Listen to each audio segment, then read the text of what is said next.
Hell yeah. All right, we're on. All right, Dude, we're streaming on Twitch.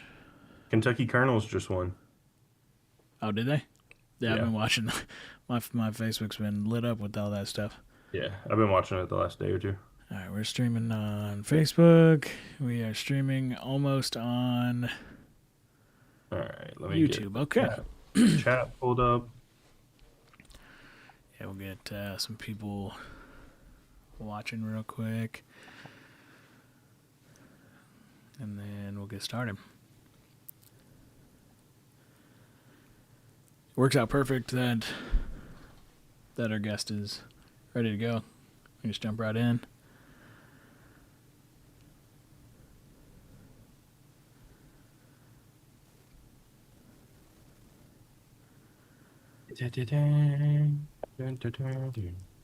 All right, cool. So we're going ahead and get started a little straight on. We're not going to wait for people to join in. So we'll see you guys in just a second. Warning. The following podcast episode is a couple of the same old jerk-offs talking about happenings in the axe-throwing world. It is meant to be informative, but can sometimes be downright boring. If you get bored, that's okay. You can stop watching, because someone else might find this informative.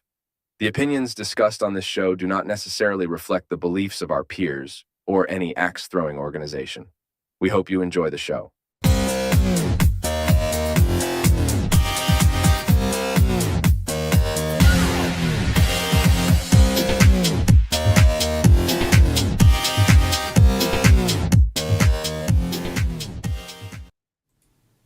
Hey everybody, welcome to another episode of Sit Your Axe Down. This is episode 33. I'm Kyle. We got Lucas here as well.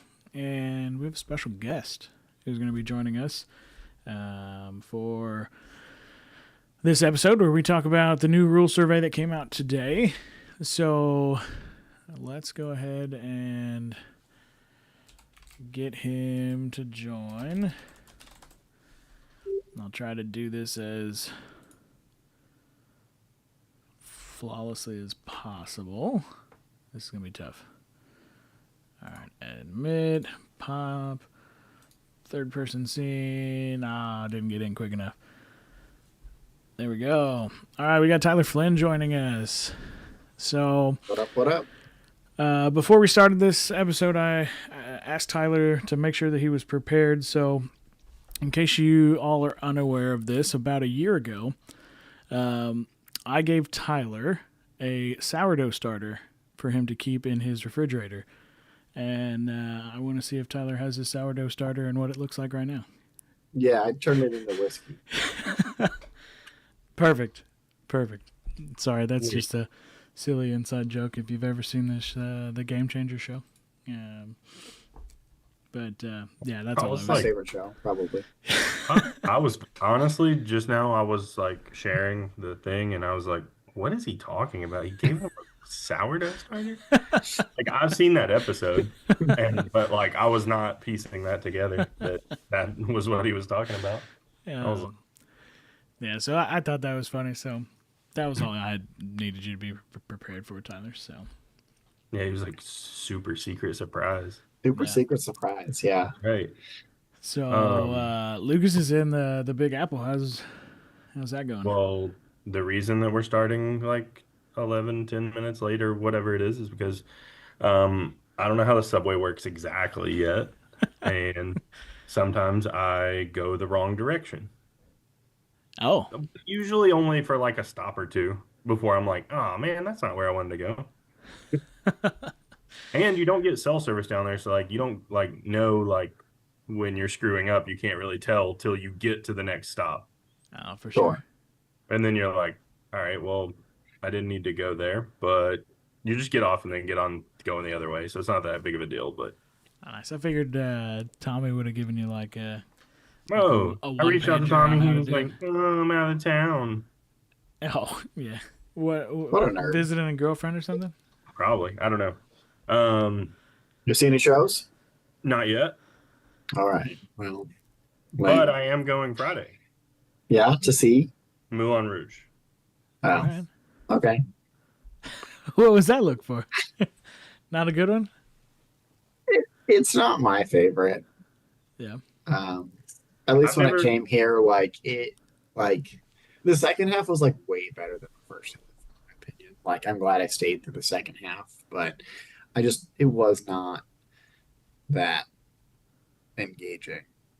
I love a good musical, but I didn't love that one that much. Hey, you know Good, what? not great.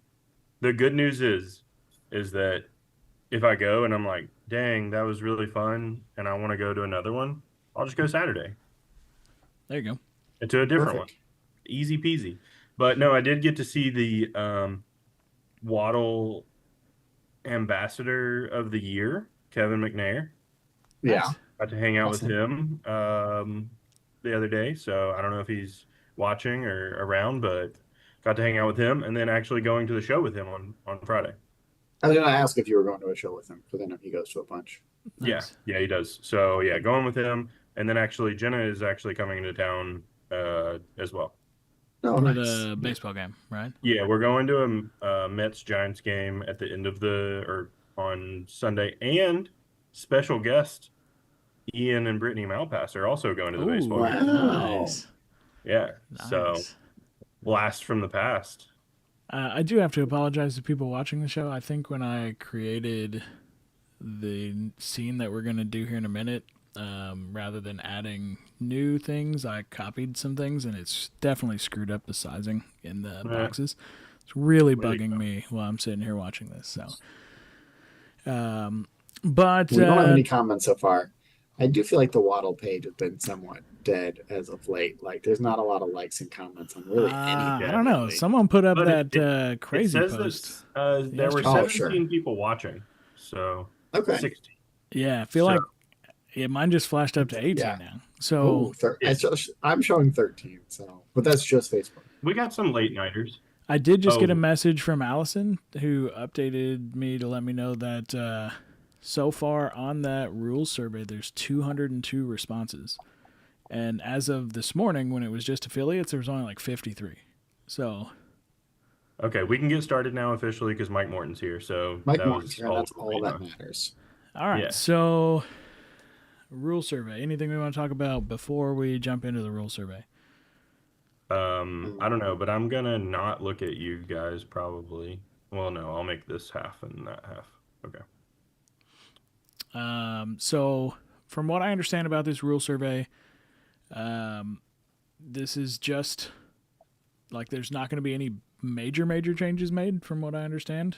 I think that even said it like when you clicked on the first page of the rule survey, essentially trying Although to just. some of the questions ask things that are definitely major, I would consider major changes. So I Hey. think major changes know means what major like change to how the game is played. Yeah, I do think the first like couple of questions are things that could result, like if you were going to use that data, that could be used to make major changes because Yeah. it's like, do you like the sizes of the bullseye and stuff like that? And I would say changing the target is a major change. Whether they plan to, Which I don't think that they will. Yeah, right? it But seems I like think they that might the not. fault in scoring is a bigger change than that, honestly.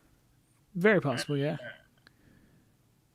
I don't think so because you don't have to like buy a new stencil. You don't have to do anything different. Sure. Does it Sure. actually There's no change like the game? changes to the Yes. apps or anything like To that. the gameplay. Yeah. Yeah. I think they mean purely no major gameplay changes, but but we're gonna get into it. I spent a lot of time. I went through the whole thing. I wrote down a lot of notes about Wow. each question. I also found their stats to be very wrong. In like on the first page that they talk about like how many 64s were thrown and things like that. They're off by a little bit. And so then that makes me question the other stats, which I did not care to go check. Oh yeah. So the stats that they put out at Worlds have been wrong every single year. Oh, yeah. No, Tyler, weren't you in charge of doing stats at one point? I was like, except the year that I did except it, for. Oh, okay. um, Okay. because there's things that they don't account for that they just don't think about. Sure. All right. So we're just going to jump right into it. Let's just. All right. Let me get to the right place. Ooh, I got brighter. Burger. Yeah. Hang out for a second. We're going to get to the fault part and, All right, you know, let's kinda get to the type it up. survey. So John see what Cotter's everybody here. thinks. John Cotter. All right, John Cotter. so- Oh, yeah. Everybody peace sign John. Real quick before we start, If somebody could just give a thumbs up in the chat just to make sure the audio is Yeah, good. can you hear everybody? Is everybody good? I checked it with Tyler with the recording here earlier, what so does it this should work. I just want to make Oh, sure with the new wow. scene that Okay, interesting. we are good. I probably should have I'm just checking out different options here on my. probably should have realized that your Camera. guys' cameras would be A bunch of zoomed people in. just gave And thumbs up, so I think that the audio is good.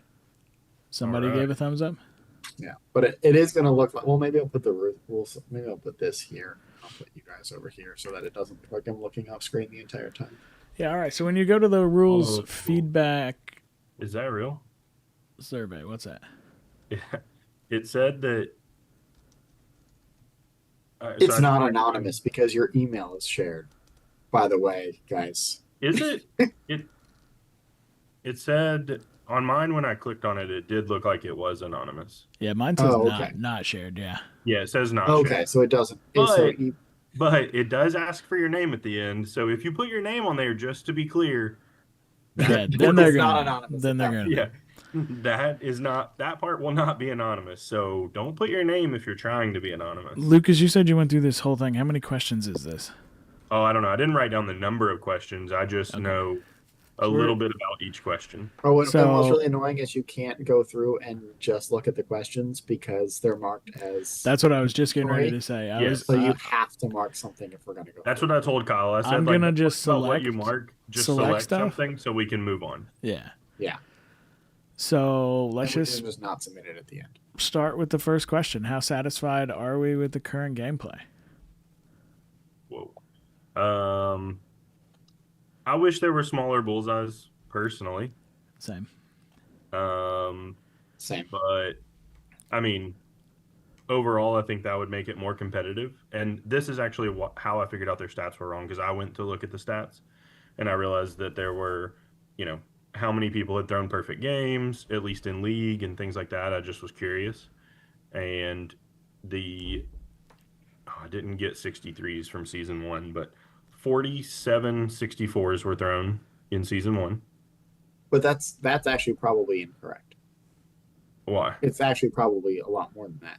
Are you jumping ahead? Because I threw 64s in a league that wasn't my best league, so it doesn't show up. Oh, yeah. I mean, in their best. Yeah, I guess, that's the part that I threw 4 64s in my league that wasn't my best league.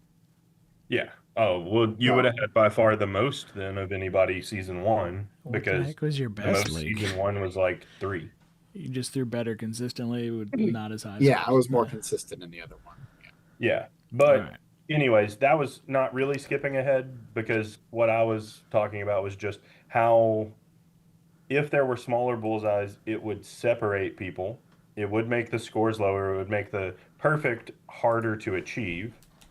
And so for me, I wish that the bulls were smaller, because I think that would make it more competitive. But I also think that you could easily shrink the 5 ring as well, to even further so make that competitive, and leave it as a option for amateurs to build, and they would still get to throw on the same target design. But yeah, we talked about this. So my main gripe with the 25 rules is it's actually worse for most throwers than the 24 rules. Correct, because any 4 that you would throw in 2023 is now probably a 3 or a 2. Yeah, or 2024. And that's the only thing that's changed. Yeah. Anytime you miss by more than 3.5 inches, you're now getting a 2 or a 3, most likely. Instead of a 4. Yeah, there's a slight variance to that high and low where you can still, get something.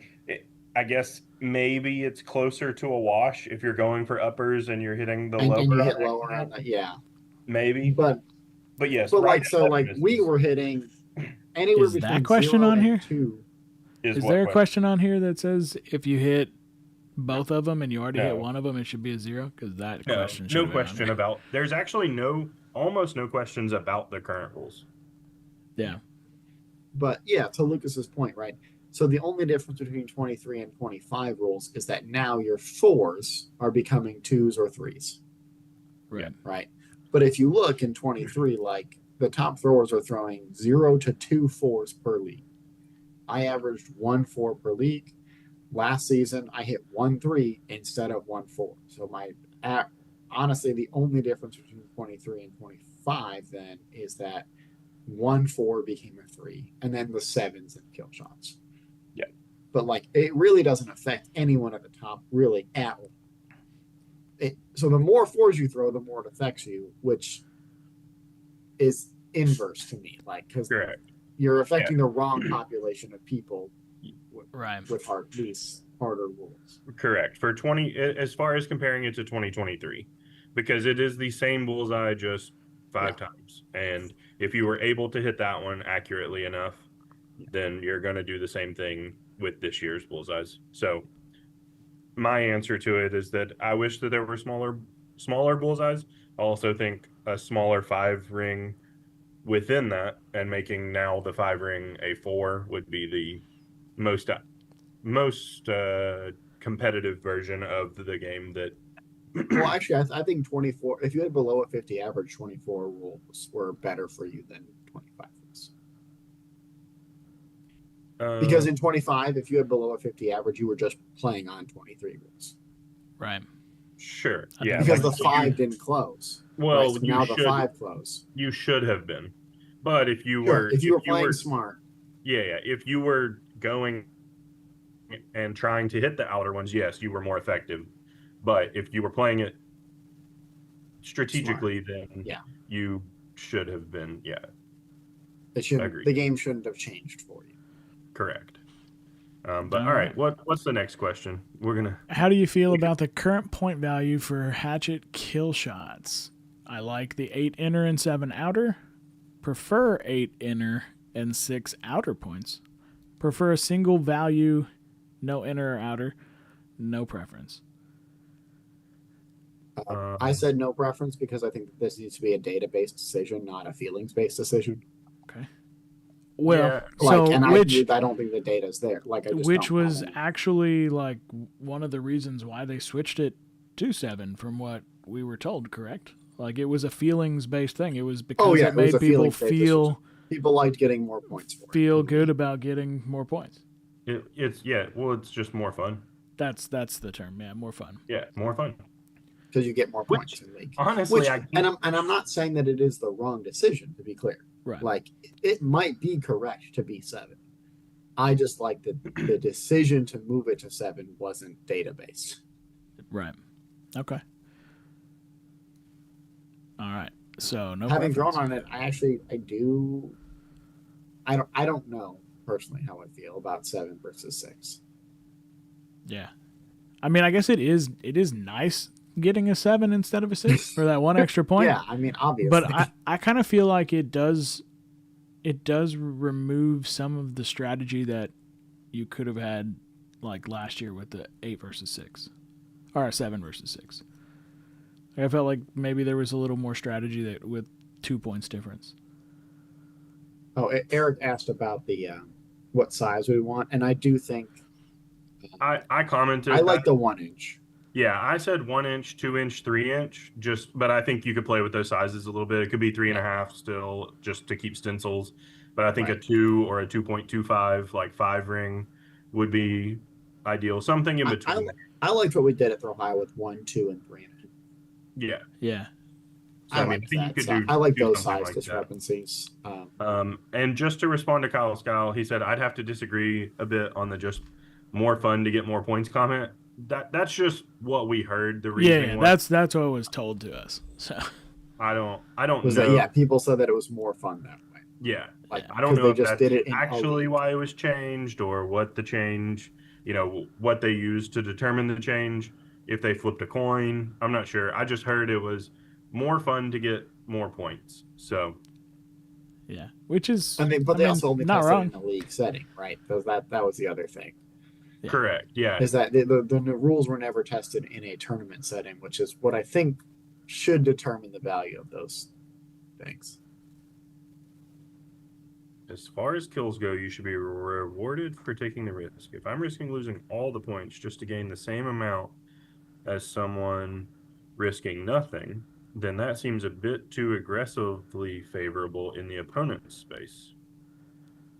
Shouldn't you have an advantage, though, if you I didn't follow. Well, All right. I think he's saying that like if you go up and risk it and hit the outer one, then you didn't gain anything on your opponent, essentially. Yeah, well, you gained a point. No, you didn't. Well, I'm saying If it it's was six. Previously. 6, Yeah, yeah, yeah. Oh, for sure. But also, But in the previous version, when it in was the six, previous version, also, the it 6 was was this big, so Right. you were gaining. there was Yeah, yeah. So it was different. So I'm not. I put, just in my notes here, I put that I was indifferent about it. I think yeah, it's worked out okay as yeah. far as Like I playing. actually do like the way it's worked out. So Yeah, the way Yeah. it's played, but I'm kind of indifferent as far as what it should change yeah, to. I don't. basically, I think that they got the right answer using the wrong form. Yeah. There's like this really long formula, and it's like x equals 5, and they were just like, or 7, I guess, and they were just like, Yeah, it's like show your work. but we That's all fake actually work. agree Now, that none of these are correct, and the proper kill shot values are 1 and 2. yeah, I was gonna say now that we've said all that, And yeah, they are still weighted too heavily. yeah. Yeah. Oh, I All talk that about being that. said, I'll talk they are about that worth a way too little many later in my points. notes here, but yes, 8 and 7 have worked out okay. But kill shots still suck. Moving on. How do we feel about being required to alternate height for kill shots? I don't think we need to really talk about it. Who cares? I don't. Right. I don't Oh, care. wait, no, I do want to talk about the dumbest answer on here, Oh, okay. I'm listening. which is you have to rotate clockwise like you do in sudden death. Yeah, I don't like that one. Because Why? then you just That's the pick. most pointless thing I've ever Well, heard. right, Like, but then you would just pick if you wanted to do both uppers or both lowers or one up or one lower. Like, but then Right. you're just arbitrarily making it so if you want to go uppers, then you have to start on the left, and if you want to Yeah. go lowers, you have to start on the right, and that's arbitrary. Yeah, because you Like, only get just two. let people go for both bottoms. Or I mean, both I guess uppers if you want have a drop somewhere, you can get a third one, and then you can throw two at one level and one at another. But ooh. to. But then again, like it's. yeah, Also, I do talk like about the that later. alternating. I think that actually Big X should alternate too. I said that after actually the first season of 24. Oh yeah, not even after the first season during that tournament. Oh yeah, we were like, that would probably be a better game. Yeah, yeah. It might have been better if we would have just made you do both of those too. All right. How do we feel about the size of the bullseyes in Hatchet? We talked Yeah, about. we already We went talked over about that. that, yeah. Next. Should throwers be required to attempt at least 28 kills, 50% per season, and rank in the top 128 on the pro leader? Okay, hang on. Let me read. Basically, should you need to do 50% kills? Yeah. Should we go considered back a to pro? the old pro league requirement of 50% kills? I'm cool with that. Like, I think that's fine. I think that there's a bet. I Now- think that I don't think we should go 100%, because that requires potentially things that are outside of your control as a thrower. If a judge were to not input that you were throwing at a kill shot and hit a 0, and next thing you know, you have one kill less than you're supposed to. Yeah, there's some interesting like if you look back through my seasons, I probably have, I don't know, 3 or 4 seasons where it shows I only went for 55. Yeah. And but I definitely went for 56. Yeah. yeah, like which I went for can still 56, happen or with 50% kills. I did go for only 55 because whoever it was, or I lost track when it used to be Yeah. like you're aiming at 5 the middle and 10 time. or like 9 and Yeah, like I would forget that it was throw 9. They wouldn't tell me, and I would throw, and I'd be like, "Oh man, I'm trying to go kill," like blah blah blah. So then it's like, what do you do in that instance? Like, let them redraw. Sucks. You get a 0 and say, Yeah, so that's why I think I'll 100% can't really be. yeah. Yeah. Which that stuff can still happen. And like, also, how do you like? Is 100% just you have to go for 56 kills? No, because if that's you have not to drop technically it, 100%. Because if I have a drop, am I required to go for 3 in that game? yeah, there's Yeah. just too many things that could. I don't know. Yeah. But ultimately, like, so I said no because I think that it would be better to have some sort of like rating like we had in 24. Not that formula, but I think No. that that's a better mark of. I think that did a better job of telling you who the better thrower was overall. Sure. Yeah, I mean, I think there's definitely other ways, but yeah, I think, I mean, because the problem with like going kills is like, right, your top of the leaderboard just becomes who hit the most kill shots. And Yeah, like, because it's weighted. They're weighted, so because they're weighted so high. heavily. You see it more in like big acts, right? Where like there are people who like in the top 10 have way better seasons than other people because their bullseye percentage is so higher and wouldn't even need to go for kill shots against other people. Sure. Right. So I think that like your percentage of hits is also important there. Eric just commented on and said one thing that I think is maybe important for people to note. He said amateurs and rec throwers might not appreciate something. Amateurs are anything like you can't be a rec thrower and care about stats because I don't think those get. Well, that's put on not the what board, he. so. That's not what he was responding to. He was responding to Brad that said, "If 100%, why not have the app force kills on 9 and 10?" Right? No. Sure. I just yeah. wanted because he said that. I just wanted to. If there are rec throwers watching, your statistics don't get put up anyways. Yeah, but they would be affected, and they would have to worry about if 9 and 10 was a mandatory kill shot. If it was forced, yeah. Yeah. Yeah. And I think they could just force pros if they wanted to be a pro. It could just be mandatory that there's 2 kills. Maybe the app just randomly makes you go for a kill. You don't even know when it's going to be. It's almost like dice. But Okay. I was just getting ready. I was just getting ready to say, "Is this? I like dice." where your head's at. Yeah. So instead, you just start the game and you don't know. You might have a kill right off the rip. Throw one. I was You doing that in should big do what acts the app actually says. now. I think the app should just highlight what you're going for. Yeah. So the way the next question is written, Someone angry react. I'm kind of confused. with, No major changes, but we're gonna make the app pick what you're going for, and there could be kills. there so might be a kill shot. if I'm not mistaken, the 2 divisions that we have are amateur and open, correct? No. Well, I don't know. In terms of names, they're I have no amateur. idea. no, it's and amateur and pro. Amateur and pro. Is that but what the it's called? tournament- It's called pro. That's what it's called. Yes. It is called pro, but the tournaments are The called tournament's called open because and it's not amateur limited because- to just pro. correct. But Amateurs can amateur do it. is limited to just amateur. Okay, yeah. So the next question says, should the current pro hatchet division be named advanced or another title, and only throwers who qualify as the top 128 on the leaderboard in a season be designated as pros? So I would say yes to this. I think that if there's going to be a what's called a pro league, which I've always hated that they use the word league, I do think that the top 128, if they're going to be classified as pro league, they should be considered pros and just let the others be called advanced. Like, doesn't matter your skill level. I mean, that's there's what still it going to be was. people that float back and forth. But I do think that's the way it should be. Again, that's what it was before. That was called advanced, and then the top 128 of advanced were considered pros. But people didn't like. And they do that if they didn't specify make that this top wouldn't change 128, gameplay. but they wanted to be pros, and it was more fun to call themselves pros. So they liked that anyone could just call themselves a pro. Yeah, I don't like. I think that there's that like if there's not going to be anything, I just wouldn't call it league. I just wouldn't use the word league. I mean, just call it pro status or whatever else you want to call it, pro whatever. I don't have a problem with pro league and like I don't know. But I mean, those individual throwers don't throw in a separate league. Is all I'm saying.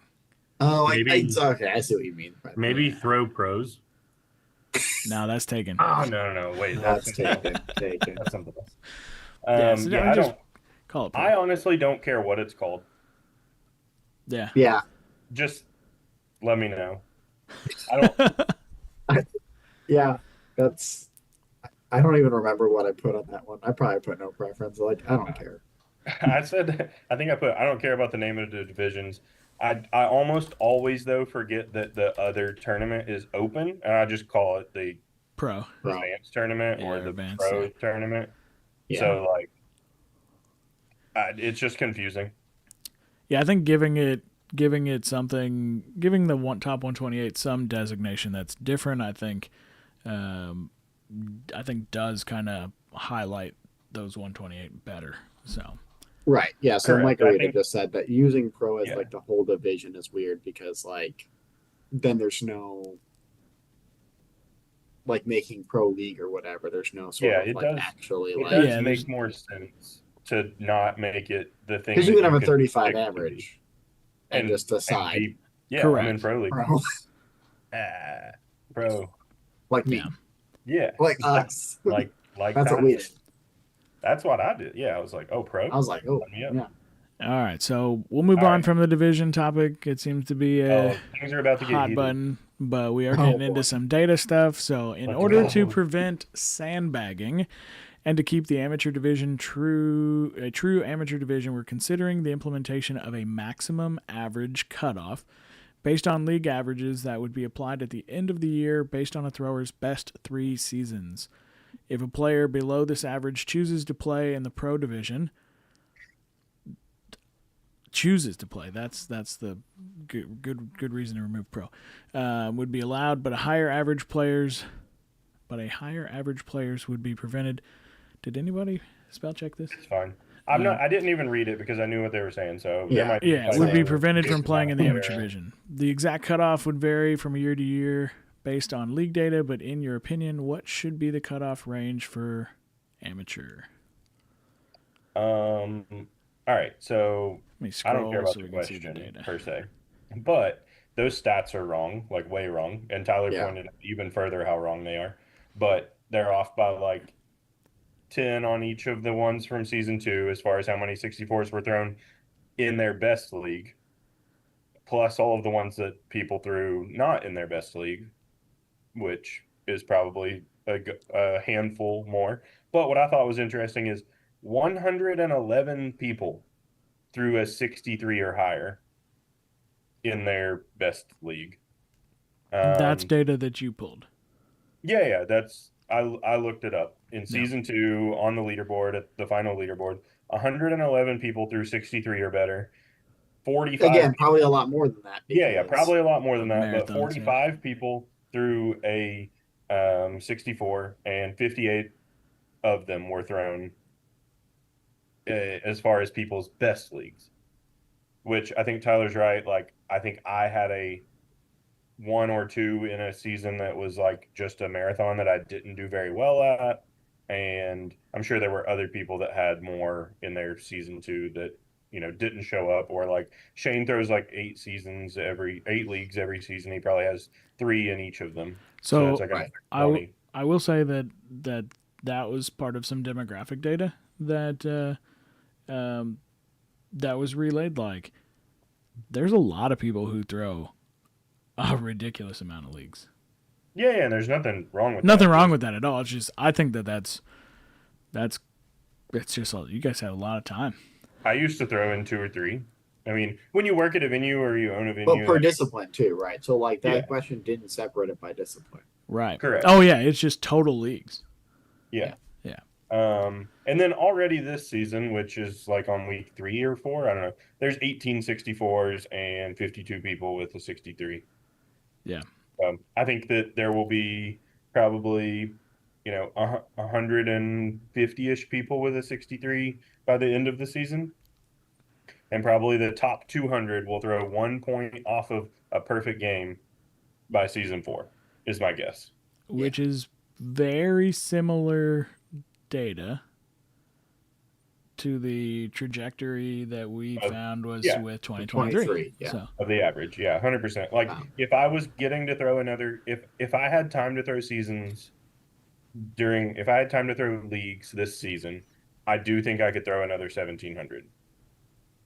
I mean, Even with the 7-8.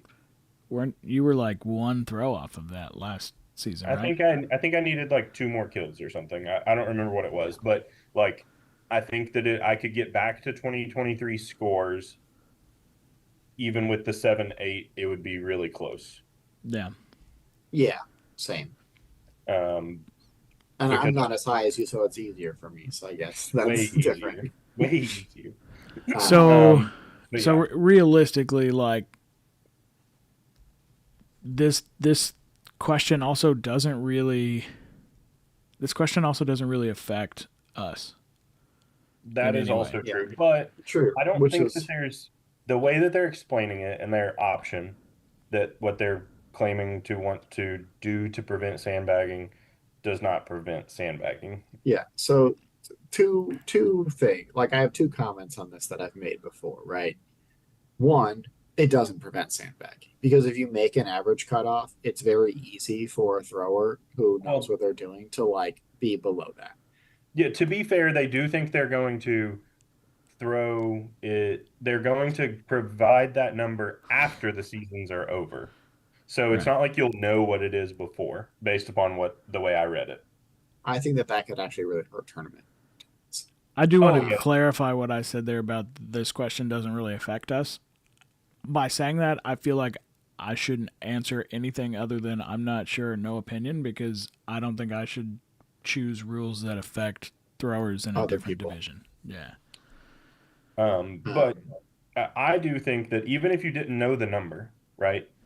If you wanted to give yourself the best chance, like if you wanted to stay amateur, you could do it by a multitude of ways, right? Like you could easily throw just not throw a single season to Right. of staying down, right? You could throw a season every season, throw for every kill, and if you're hitting, less than 50% of them, you're going to have a lower score than what you're actually able to do when you go to a tournament, right? And all of this is to used for a tournament, right? Like the whole point of league for people that are trying to compete and would need this type of data, and sandbagging would even be an option or something to worry about, are for people that are going to tournaments. Right. Right. So if you want to play the system, the best thing you could do is just call for 100% kills and miss them all, Yeah. right? Like, It's still oh, good practice. Like yeah, you're still going to get to practice. Like, practice trying to hit right next to it. Oh, I and if missed. you're in the amateur division, then you don't get CP from the any like Yeah, CP that call, qualifies you for anything anyway. call, So call, kill, and aim for a bullseye. Like, yeah. keep practicing your bullseyes. I mean, there's just so many ways that you could game that and immediately lose 8 to 12 points in your Yeah. average for an entire season. Right. Easy. And So the other thing, so right, no matter what you make the cutoff, people will complain that the people at correct. the top of that cutoff are sandbagged, Correct. right? It was It the same happens in issue like look with the at disc pro golf, am. right? Like so 900 is the cutoff for MA2 from MA3 to MA2, right? Yeah, Rating wise. So, but if you play a tournament with above an 875 rating, people complain that you should be throwing up, correct. Yeah. And even though you're within that rating. But if they made the rating cap 875, then people would say the same thing about people throwing at 865, right? Like it doesn't matter. People think that they are the best in their division, and they don't think that people who throw better than them should be in their division. yeah, it's I it's wish there all was a way that we could, because I know we can't do it because it is too easy to game in axe throwing. But like, if there was a way we could do that improvement percentage, like what was in that golf tournament that I told you about, where you get reclassified Yeah. essentially if you sandbag, that would be great. But it's too easy to game axe throwing. yeah. You I think could the only way to keep amateur a true division is to take away any incentive to stay amateur. And that's not something people want to hear, but I honestly think that the best way to keep amateur is to remove any prize pool or any world's consideration. yeah. And then you I would mean, have a true amateur division. and I think like I put in here like I think that maybe that's the best way you've explained that, though, a happy medium which would I, be I like like. if you like, maybe this is, the interim portion of that, but like if you win an amateur tournament, you can no longer throw amateur for any tournaments the rest of the year until the amateur championship, and then you can, Sure. but like, and it wouldn't hurt that person, but then it would open up spots for somebody else to win a tournament. Yeah. Oh, and to be And True. clear, I'm not saying that the prize money from AM should go to pro. I yeah, actually think that you should just cut the entry fee in half. oh, I put that in here too. Entry Yeah. fees for amateur tournaments should be $40 to $50. Right. There's Because reasons which we can then if you don't explain have a when we prize get to pool, that. right, then Yeah, that makes and sense. If you're charging yeah, that's 100 true. for pro, but 50% of it goes to the prize pool, then you can charge $50 for AM, but it all goes to the venue, and then you can have pro fees and stuff like that. But like, I think trophies you'd or actually be prizes close. or other things like that. I mean, that's how Right. like Like you can have other prizes that's not like a cash prize. Correct. You could have Um, axes, you can have regular trophies, you could have because how many AMs are going to like try and get money at a tournament anyway, versus going for the experience of it and trying to get, you if know, if they're looking to progress in the sport, yes, right. that's the way. Like they're going for practice. It was like in 23, right? 23, there was $147 to give it to amateurs. Yeah, and Like there was so, three like times the that pros were getting in the first 100% tournament. or 99.9999% yeah. of amateurs entry fee monies, but they were paying the same amount. So cut their costs.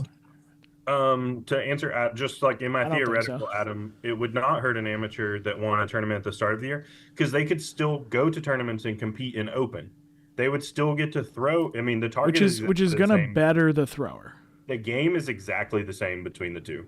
There's literally no change. So they would actually probably just benefit more because they would get more experience throwing against better people, probably learn different strategies, they would get to throw in the same lane with other people. It probably would help them more. And I Yeah, think that then it also opens up a spot for another amateur to win and get to do that, as well as I think it makes it kind of like because right now there's really no graduating. There's no moving well, there's up. no incentive to move up either Correct. because Yeah, first place AM gets more money than second place open. Yeah. And So there's no incentive for you to be like, why would you ever move up in that yeah, case? if you could dominate amateur, which people would obviously be mad about, and the thing that people will be complaining about. But if you really are an amateur, which can happen, then you would be better off just staying there. But I think if you kind of get forced to move up in a way, then I think that that would be good. And then you would have, those top 5 to 10 throwers that maybe, I mean, I honestly think you could almost move up 1, 2, and 3. yeah. So Then I you got, Yeah. 20 people that are like probably your people that you think can win am champs. They're kind of the top of the amateur division.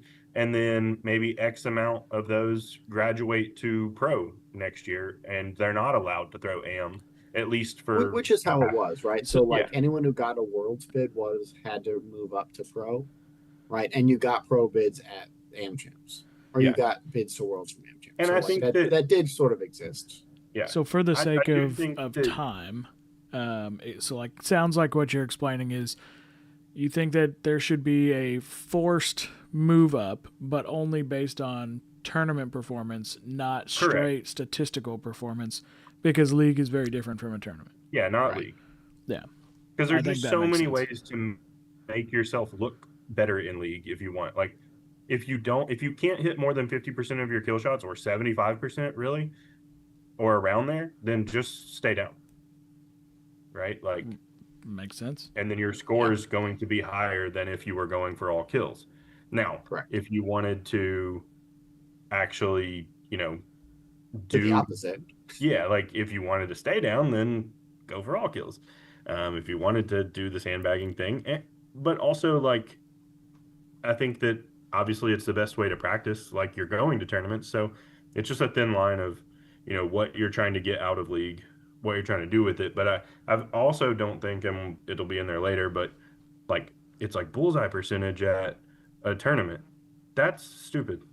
But how about how you finish is how it is. Yeah. Like Yeah, who cares? Like if you win the Super Bowl, but you had 3 fumbles, who cares? You won the Super Bowl. right. Yeah. Like there's no Who was like it? Peyton Manning won the Super Bowl with like 90 yards or something. yeah, like Like, it's about where it's the finish, right? You do what you need to do to win. It like because they used to do like, oh, we're gonna reseed the tournaments based on bullseye percentage at the end. Like, well, you don't Yeah, know what somebody that was the did. dumbest thing. Yeah, like you don't know why I didn't go for a bullseye, or you don't know why I did throw a 4, or why I did like there are reasons for things, and then like you can't go back and take those out. So now it's part of the stats, and so any sort of like statistical way to do it is like too bad. It Yeah. just doesn't work. So to answer these things, all right. Oh, did you? Lucas, Were when you would that answering stop? I think Allison's? we moved on from that. Like, I don't think we need to answer like what Was other your last metrics- response Yeah. to I'm Allison's? doing Yeah. Sam's Arius thing. When would it end? I think they could go back to AM season 1 if they did bad enough at AM champs. Like if you didn't finish in X amount at AM champs, you're welcome to throw amateur again in the next year, and then as soon as you win another tournament, you're going to get or finish top 3 or whatever the cutoff is. You would just immediately get pushed back to pro. Oh, to Allison's question, how do we address to AMs advance, that are so. saying that they're not going to go to tournaments because people that are too good are throwing an AM? One, Well, that's not happening. Like Yeah. Well- that's people complaining that there are AMs better than them, and they think that people better than them should move up. And, And there's just like- no way Okay. to address that. Okay. I was gonna Yeah. say that is happening from what I understand in terms of like there are people who Sure. are No, there are people saying it, sending. but like but statistically that's not true. And I think that you would actually lose a lot more people by making a cutoff. Like if you made the cutoff 48, people from 48 to 52 averages they won't go. But also, if you do what I was just talking about, then at the very first tournament that person goes to, if they're so much better than everybody, they're going to They're win, done. right? Or they're going to get top 3. They're no longer going to throw AM, so don't worry about it. Yeah. You won't have to worry about it Yeah. if you do And again, something like that. No matter what you make the cutoff, people will complain that people at the top of that cutoff Correct. should be in And the those next division. those types Like- of processes are very easy to find too in like other sports. So like perfect example, like USA Cycling is that way. Like when you start as I'll use like criteriums as an example. You first sign up for your first thing, you're a category 5, and you win a race, you almost immediately are pushed into cat 4, and then you have to win a handful more, and once you're in there you move up to 3, and then it's a lot harder once you get there to progress up. But they really address that kind of There's got to be some sort of sandbagging very well. graduation. There's got to be some sort of promotion to or like Justin saying, right, take away the money, take away world's bids, right? Take away incentive to throw an AM other than for the competition of it. Yeah. And there's no reason for people not there right now. There's a lot of reason for people to stay in it. Correct. Yep. I agree. All right. So from there we'll move into Big X. Big X, I don't know. I just put it was fine. Yeah, I think it's I fine. put 4 because I think I would like to see kills up or lower. Yeah. The thing about the drop. Oh, they're I not don't- like that already? Dang. Oh, I just do it anyway. I didn't even see that question. What? I don't know It's- how I answered it. I don't remember that Oh, question. the being drop on thing. there. I just put I don't even know why it's a thing in Hatchet. Honestly. Yeah, I mean, I just think that like if you Like, I drop don't and you know. get an extra kill shot, like, I mean, if anything, it's extra practice, but like, I just think that the risk is probably not even worth. Like, it really doesn't matter if you drop. If anything, like knife is the only one that like maybe makes sense. And then if you're going off of like, oh, that's the chance that you could like, I don't know, screw up, then like I would also think that duels would get one, which is a whole different can of worms that kill shots are Allison killed said too. that they added that in based on feedback. So it Oh. is possible that wasn't on there when I Yeah, answered okay, the survey. good, I was good. like, I don't remember this question. Yeah. I don't think that it would change anything whatsoever if you added that. In Big X, I really don't think. I think that you'd have such a lead at that point. It's that I like really- the same argument as the like switching sides thing. Like Damn. if you drop and you get an extra kill and you hit it, like if I couldn't throw 2 4s between there, like you're probably just gonna beat me anyways. Right? Like in 7 throws. No. Answer let's no see, to Adam. No. There's no. That's the thing. There's no reason to swap sides. Swapping No. sides is quite possibly the worst idea. Just unless we go to 10 throws and we're doing at 5 different targets on each one, then Yeah, maybe. well, someone did say otter bowls, and again, so I think the problem with that is that you're going to, right? You're only going to punish people that hit 4s, Yeah. and now those I'm- 4s are going to become 2s and 3s, and it's going to get. I am down for outer bulls for Big X. Yeah, I mean, but I think that like It there's a will world where separate- like, It definitely separates so It'll much. do this Yeah. to the top 5 to 10 Right. throwers. We'll and do we're this. saying this as it will benefit us a lot to do that. Yeah, I'm here for the outer Yeah. bulls. On the swap sides thing, I know people are gonna say, "Oh, you know, different boards, whatever." But like, if you're throwing big axe at a you know, going to tournament level, like if you're not sticking in a cottonwood board that's hard, get your blade understand. profiled. Well, yeah, but I understand that there's going to be drops, but switching sides in the game Isn't going to change that. Yeah, if Tyler and I are playing and Tyler drops, Right. I'm just When gonna we- change my throw. well, no, Switching make sides sure. is not going to help me win. yeah, Right, switching well, I mean- sides isn't going to give Tyler the chance to catch up because when I switch to that side, I'm either not going to throw it at the 6 that he was throwing at. I'm going to throw like Yeah. a 5 on purpose or a 4. That's what I meant by change my And throw. get enough I'm just not points gonna that- throw in the spot that he was throwing. Yeah, like it doesn't matter what that he Yeah, already dropped. you already know like We did what you big need axe to with do to 10 not toes. It drop. sucked. Like you watched me drop, so you can just move back a little bit. Like Yeah. there are so many things like you aren't going to drop on that board, too. Correct. I unless dropped it's like one time at a tournament, and I concrete. send every axe to Gabe Grinnell, and I will never drop ever again because of that. Well, yeah, but that's not In the very way to early fix days of Big things. X, I didn't have a profiled one, and at the U.S. Open, I threw an 8 because I dropped 4 times in it. That's pretty good. that's It's not good. bad. Like dropping is a thing that can happen, but had Tyler thrown on that side, then switch sides, his score would have been higher, I agree, but the other person's score would not have been that much lower. And they still would have won that game. Right, yeah, because if we done 4 and then swapped, right, like, and maybe even I have a better X and I don't drop again, they're still up Yeah. 6 at the turn, and they can just, even if they move back and like throw it harder, whatever, and they aren't as accurate and are only hitting 5s and 4s, Yeah. I'm not going to recover. Correct. You're not catching up. So switching sides, I don't know, don't like it. Anyways, moving on to the next thing. I actually think Hatchet I put 5 weird. throws. Yeah, That's seems fine. Hatchet duels, he said. No, duels is next though. duels is next. Yeah. I think Needs So kills hatchet probably duels, a are we thing. satisfied with gameplay?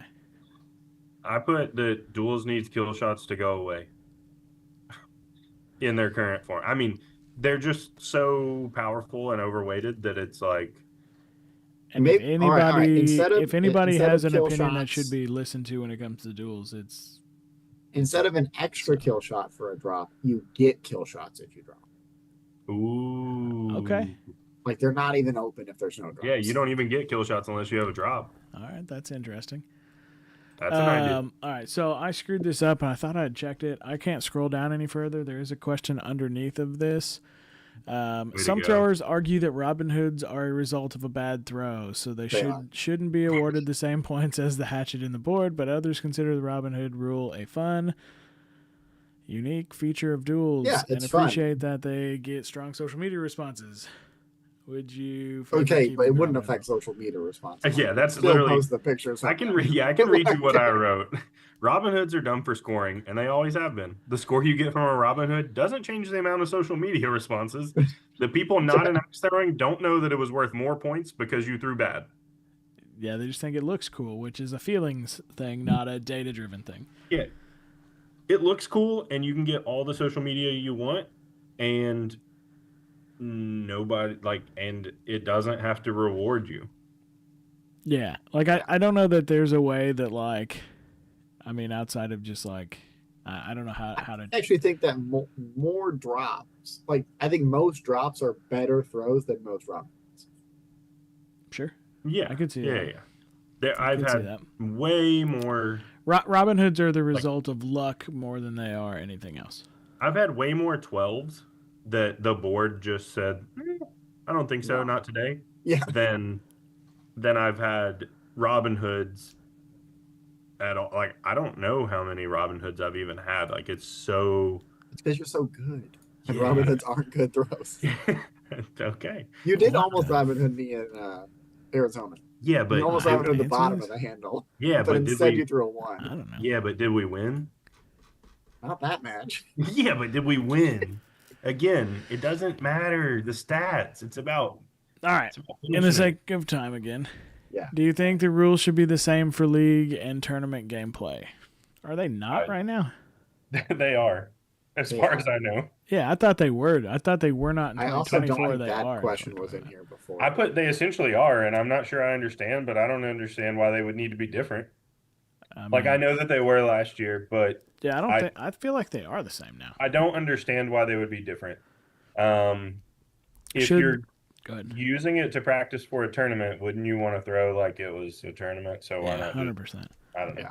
Should the foot fault language in the rules be adjusted to state that foot faults are not called if they have nothing to do with the throw? For example, a thrower accidentally touches the line while the judge is up at the target scoring. It would still not be allowed to follow. You would not still be allowed to follow the judge up to the board while they score the X's. Yes, Yeah, no, allow one warning for accidental touch, no warnings. no warnings. No opinion, Like no preference. So it's a slippery slope, right? Like how do How you do you define accident? How do you do yeah, that? Like, how do you determine that it didn't affect the throw? I don't, right. Yeah. So that gets really subjective. Now, I have an And idea. One thing that I would like to see that's a all right, little bit different. Let's hear it. It Once better the be real good. judge crosses the designated fault line. So if you're big X, right, once the judge steps over 15, throwers can go to 10. what if you're at a venue that doesn't have a 10-foot line? Then you don't. I don't. I said the same thing, just to be fair. Lucas is the one that mentioned Yeah, it. I'm the one that said like, yeah, what if they don't have that line? But Yeah, my thing is this, like at that point, then you're gonna have people that, oh, but what if that line wasn't there and it was a little closer? Or what if this one was right. Yeah. right? Like you're just always gonna have the next Whatever line. it is has to be black and white.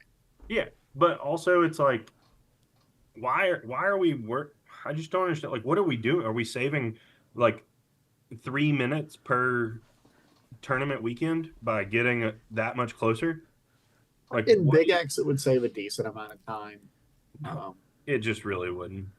But and Hatchet, it would like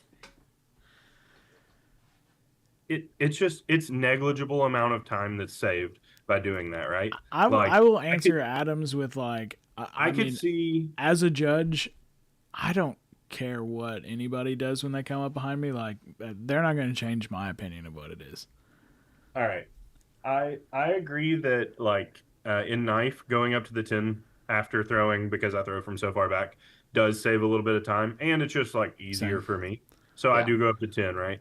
But let's say you're at a venue that doesn't throw knives, so now it's 12 for Big Axe. yeah. I think 12 would be okay for Big Axe. I have no problem with that being a thing. But Hatchet just needs to stay where it is and stay behind the line because it's a slippery slope. The second that you're like saying, so in that question, it said you can't follow them up to the thing, but you can step over the line. So then it's like, okay, so once they're Well, up how there, many steps? Tyler, yeah, like once they're up there, I can go like 2 steps forward, Tyler, so 3 steps. if we're talking Big X, we're talking 7 throws. I don't know what do you think it saves you to be able to go up? I think it saves you 2 So like seconds. Ryan Smith did a whole thing for like Worlds and why they're allowed to go to the side for Worlds. Right. And because it does like walking to and from the thing takes a lot of time, and really it's like it's the slow judges that really do it, right? The like look, pause, say the scores, etc. Like so, Worlds is a so little bit of a different beast. I just mean like so for Kyle's response here, where he says it's so minuscule. Don't disagree. It is a minuscule amount of time, but over I'm with 7 Kyle. throws, over going 3 games, like I can see where it does.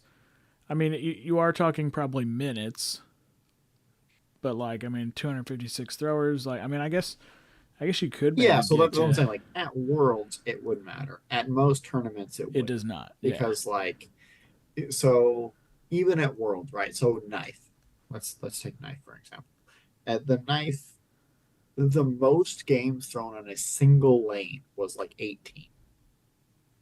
Right. So let's So say even if it's it saves a minute a game, that's 18 minutes. It's Right. not a lot. It's just not a lot when you're thinking about what it is. Like Right. how many games are going to be played and then how many of them are being played at the exact same time. So you're not like saving that over like there's a certain You're not. Yeah, it's not you can't 500 play games. It's those other 500 games games. divided by 20 Yeah. lanes. Right. So you can't just save 500 minutes by doing it, right? Right. Yeah. It's based upon how many targets you're using and how many games you're playing on those lanes. And so it's not saving time. It's literally the people that are wanting it are the people that are like stepping over the line and want an excuse to make it okay.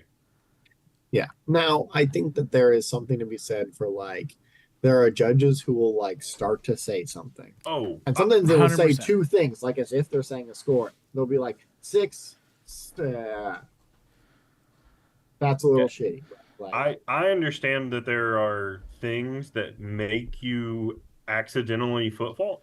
Being Things disciplined is part of being. like one of the big things were that for knife duels, they were going over saying all of the scores for one of the lanes, right? And if you've been throwing for a while, the second you hear multiple multiple scores, scores. Yeah. you're like, I'm gonna start walking now, right? Because you're chit chatting with somebody, and then you hear like 6, 5, 4, 3, 2, 9, 9, 6, whatever, and then you walk, right? But they haven't even made it to the other target to start scoring, and they're having to walk around because the supports were in the way. So yeah, I can see things like that happening. I just And so I think there's other things that we could do than change that rule. So like maybe we should put the supports somewhere else. Maybe the judges should Be trained not. to do things Yeah, better. yeah. Yeah, like And they're volunteers, so Yeah. that's kind of wait hard. But wait like until you collect all the scores before before saying the anything score. out loud, Yeah. that would have been the easiest way to be like, hey, oh, put all these in the tablet. So I Put think all these in the Kyle said tablet. a good thing. They're like, this isn't a place to save. This isn't necessarily the best place to save time. That there are maybe other places where we could save time more effectively. running a bracket effectively. That's a question later on down the road. Um, Okay, so our answer to the foot fault language, so I mean, I guess my our my answer doesn't matter. was, I'm just gonna put. is if you touch the line, it's a foot fault, and it's black and white. The end. Yeah. I mean, Yeah, there was I a don't reason care that they if made you- it that. It was a long discussion many Yeah. times. There's no and star it next just to that. ultimately like If you touch the line, I'm sorry if it was an accident or it wasn't an accident or All right, what is your opinion on making kill shot values consistent across all disciplines? Currently, Hatchet uses the split 7-8. Big Axe and Duels rewards a full 8 points. I'd rather see the point values completely restructured than same. take them. Then you can make them mandatory if they're like 1 and 2. yeah. Yeah. Real quick, just to touch on Kyle's thing, just because we've talked about Kyle's call, he said, people are taking 20 seconds to throw, and then he said, he's exaggerating, but that rule is never enforced, and it's because it's really pretty hard to enforce because Yeah. do all of the judges now need a stopwatch? And at what point do you start the stopwatch? Do you start the stopwatch the second it leaves their hand, the second they start their motion, the second it hits the target? All When of do you those things stop? are also virtually impossible to do with the naked When eye. do you stop the stopwatch? Do you stop that when I start my throw, when I throw, when that mine hits the target? There's just so many things for that. The only way I can see it, and we talked about this in the very first podcast, if you go back and watch that one, is that there would need to be like a shot clock once both people have crossed the line, or once the judge has said, once the lane is live, Pitch clock. then Yeah, there just should like, be essentially a pitch clock yeah. and a throw clock. Now Now we're gonna that have a also lot of is gonna investment in time yeah, clocks. there's so much time invested in getting that. I know we can't trust the app to do it. We also are not making any major changes, and that would require changing the app to do it. But just really hard to do that. And Tyler, in theory, you guys are right. It doesn't save a lot of time. In actual play, it cuts out a lot of time. It really doesn't. Only at Yeah, Worlds. I think he's Only thinking at of the Worlds, difference I think. between like IETF and Waddle. Yeah, Right? if But in IETF, right, you can walk up all the way. So it's not just that extra 2 feet. correct. Yeah, yeah, if yeah. you were I able to think walk I think like that he's makes absolutely sense, yeah. right. Like in terms of, 100% like, if you were doing if you opponent can go all scoring, the way, yes. it But we're does saying save if you time. can only go 2 extra feet, like it doesn't do a Yeah, lot. if you can only step on the line and then come back, that doesn't save any time. All right, Like- so kill shots should only be a single value across all disciplines. Change both big axe and duels to match standard hatchet. Only change WATL duels. Only I change put big axe. shrugged for this Sure. because like I think that like 1 and 2 points is what we've been talking about. Like Yeah, that's and the make them correct mandatory, value. like that's super cool. And then you don't even have to go for them if it's a 4 point game or more. Sorry, So more than if 4 points. so, let's try to be, I guess, as brief as we can. So we've talked about this in so many podcast episodes. Um, I've talked to a lot of people outside of the podcast. Like you, Lucas, are probably the single best example because it has happened to you probably guaranteed more than anybody, where you have matches where you literally miss one throw to your opponent missing 4 throws, but they beat you on a kill shot. Like you were the better thrower. They beat you because of one throw, essentially, that is weighted too heavily. And so having a lesser weighted kill shot, and it's because we've thrown so many different other things too, like kind of understand how those values should be. Just so other people know kind of the little bit more of backstory where we mention 1 and 2 point values. Yeah, we did it. I liked it. I think we should go back to it when we do our tournaments and stuff again. Um, I think that that's a better game. I don't think that that is going to ever be an option in Waddle. No. Um, I think at least Duel should probably match Hatchet, whatever Hatchet is. But like, I mean, what I was saying there, I mean, Tyler, do you agree? Like, I mean, it happens. I know it happens to him a lot. I mean, you can look at almost any tournament, and your statistics are off the charts compared to other people, and it tends to be a kill shot issue or kill shot game. Right. Well, the problem with that in Hatchet, right, is because that was less of an issue in 24 because when you threw better, you were ahead. Right. Yeah. Whereas now you can throw way better than someone, and you're still going to have to go for a kill shot because the bullseye's so huge that everyone in the top 200 is hitting it 80% of the time. Like, yeah, and so you and maybe can't not get enough of a lead. Yeah, you can throw way better and still have to go for at least 1. Right. Yeah. Assuming that the other person hits their 1, right? Because you can be down. Yeah, I mean, outside of 2024, there's not been a tournament ever where I feel like there were times like so little kill shots thrown because you just didn't have to throw. You didn't have to throw 1 sometimes until you got to the finals or the last 4 games in 2024. But now you're throwing 2 kill shots every single game you throw in. Yeah, it's definitely a lot more than previously, right? Do we got to do more talks like this to get people to comment? Maybe. We got all kinds of comments today. All right, but honestly, kill shots suck. That's the basic thing. But I think to answer their question, like Tyler said, I mean, I think that duels could change to make it more consistent, like because that's essentially Hatchet. Right. I don't think it matters if you do it for knife. It probably is irrelevant. We haven't talked about knife really at all, but and then big axe is you could. I think that would suck a lot. I think that if you change it in big X, that just additionally separates people as well. All right, I shouldn't say separates. I think that there aren't as many kill shots hit in big X, so it wouldn't matter realistically. Yeah, I don't know. Yeah, I mean, again, I think 1-2 is better, but you know, in Big X, you could go for 1 of each of the outer bulls and then mandatory kills. 2 points would be pretty cool. All right, sudden death rules vary by discipline. Would you support unifying the sudden death rules across all disciplines? I think I would reword this question, even though this is axe throwing. I would reword this just to make sure that people separate it, but I think all axe disciplines should have the same overtime rules. Oh, the overtime rules? I think duels should be different. But you think that duels should be what? I like duels how it is, that you measure when everyone misses. but that you wouldn't measure when one missed if the Correct. other ones were tied, obviously. Yeah.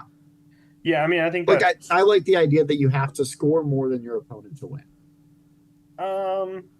But I now we I also mean, have to consider time, which is why, like, hey, if you get in a situation where it's two teams who can't hit kill shots, you're just going to measure as soon as everyone misses, yeah, and I that's think why I think that that's a. But I'm indifferent because I still like that would suck if like you missed by this much or you get a second opinion, they say yours is a miss, the other person misses by a foot and we're rethrowing. And then yeah, on the next one, everybody misses. I don't know. I It's just just think, I I missed what was being said there yeah. before then. Yeah, I mean, we can continue to talk about a Kyle Skull, but pressing something watching and pressing something at the exact time that something happens and then being able to stop at the exact time is yeah, much harder than looking at a tablet, looking at a thing and touching a button. Like yeah, you're talking about hand-eye coordination and like actual skill has to be present and you need 100 of those people for Worlds. yeah. And they have to all be paying attention to at any given Oh, time. that's what I'm saying. Like they Yeah. would literally have to be like laser focused on exactly what was going on. So I'll never think that that's a good idea. Um,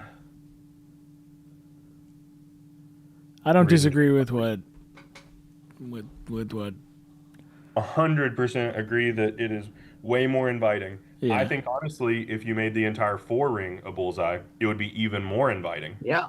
right? Just Like how many people would be like, "Oh, I can hit 10 of those and have a perfect game." But I just don't think that that makes for a competitive game or for a game that allows there to be separation between skill levels. Um, That's good. but for as far as like, there are other ways to achieve what you're talking about. And I think that that comes with making smaller bullseyes for the advanced division and slightly larger bullseyes for the amateur division, but being on the same target so that you can practice for the next one. So yeah, that you're just not like they do in throwing bowling. Like when I go to bowling leagues, they put up bumpers because I'm not a pro. exactly, but So I have to play on. he still gets to try to hit the pins before throwing it in the gutter. No, Yeah. Tyler's probably if there's bumpers, he's like doing some geometry bullshit. Oh, I like to do the hyper bowl where you got to hit the bumpers. Yeah, that is really fun. There was It a place, is. the place you worked. But We're I do diverting. agree, John, that the 25 target is definitely more inviting. But It I looks mean, easier, even though the rule set for those under, All like you day, said, Keith. 50 All day. I'm average all for it. is. but it actually is still more inviting for like the 50th to the 150th Oh because those yeah, for people sure. weren't Like, hitting fours. But also, if you're right off the street, it also still looks more inviting because it sure. is bigger, right? So even though we've talked about how it's actually not probably, it sort of is because they just stay. I mean, it's not any different because they just stay center the whole time and throw Yeah, fours. But yeah, I think there's just a different thing to that could accomplish both of those things. yeah, for All sure. right. Sudden death rules. So neither of the options that I like are options on here. Okay. So what you're saying that's is wild. this So I don't know how to this answer question should What did you? have Which one is a it? comment box. and it doesn't have a. I also So think that that like there should be Ooh, wait. Which thing are we talking about? sudden death, just not unifying between disciplines, but just like what should the rules for sudden death be? I have no idea, and I really don't care. Just tell me what they are. I honestly do not know what they are right now. I don't know It's what you number you're measure supposed to after the measure on. second throw. not true. After the second throw, no matter what. If we hit No on the matter first what, one, if the second throw you both miss, you measure. what Or if on the first if throw you we both both missed? tie. We don't. Right. If you both tie, you also have to measure. But like that, Which yeah, but I'm is saying, like, impossible. if we both- Like that word just needs to be removed. If we both Take it away. miss on the first throw, we don't measure. Correct. You rotate. All right. But the second one we do. yeah, You Well, both hit. if we hit 10 of them in a row on the 11th one, we measure.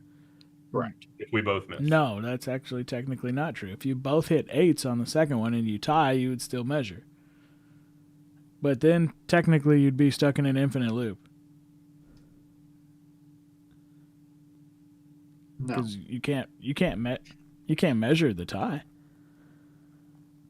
Yeah, but it's saying after the second tie or miss.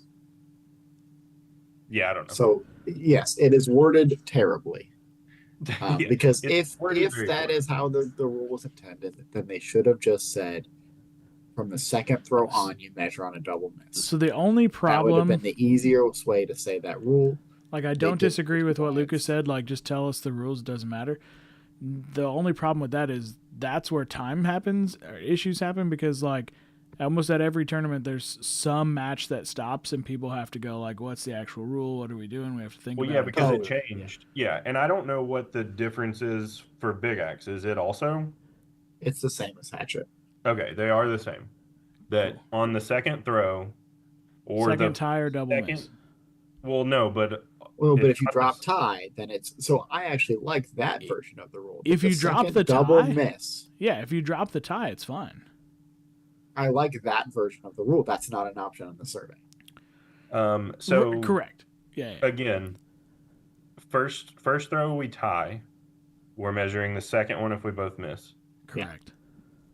Okay, so it doesn't matter. The only way you can measure is the second throw or onward. Yes. Never on the first throw, and that's it. Yeah. I thought the way I read it originally was that it was the second double miss. So I thought that I like that. if you hit 5 in a row and you number 6, Whoa. He freezing up? Yeah, Lucas. but you would Lucas- measure the next time you Hang guys on. double Go missed. back. So you could He hit froze 5 up. more in a row. No, we got it. Like, So you yeah. Yeah, he's saying that he thought it was the second You hit double 3, miss, which means you like both miss. if you hit Correct. 6 kill shots, miss on 7, you don't measure on 7 because that's your first miss. Yeah. Then you both hit 8, 9, 10, you tie. On the 11th throw, if you both miss, then you would measure who was the closest. Yeah. And obviously the tie, that's a lot. The tie And that's- gets that. Yeah, the tie screws that up. Sure. Right. So Real quick, I'm going to go back to John's thing, and then I'm going to be done talking about the difference between tournament things. But leagues and tournaments should be completely separate. Leagues should be more casual, just for fun, while tournaments stay competitive. That way, leagues' results don't affect tournament seeding, blah, blah, blah. I think that that's a great idea. That sounds like a rec league, and every venue can do as many rec leagues and as many fun leagues and as many huge bullseye leagues and as many anything you want to do. You can do a 10-foot only knife league if you want. And everybody can join, and it can be a lot of fun. I think that people get caught up in trying to make WATL the fun thing when it's a throwing league. It's Yeah, not there's just there's for fun. there's ITF if you want fun league or fun Yeah, stuff. but no, Not that they're not serious, but like I agree that there should be more fun things. I just think that people forget that they can do that on their own, and that they can make as many fun leagues and as many rec leagues and things that they want to.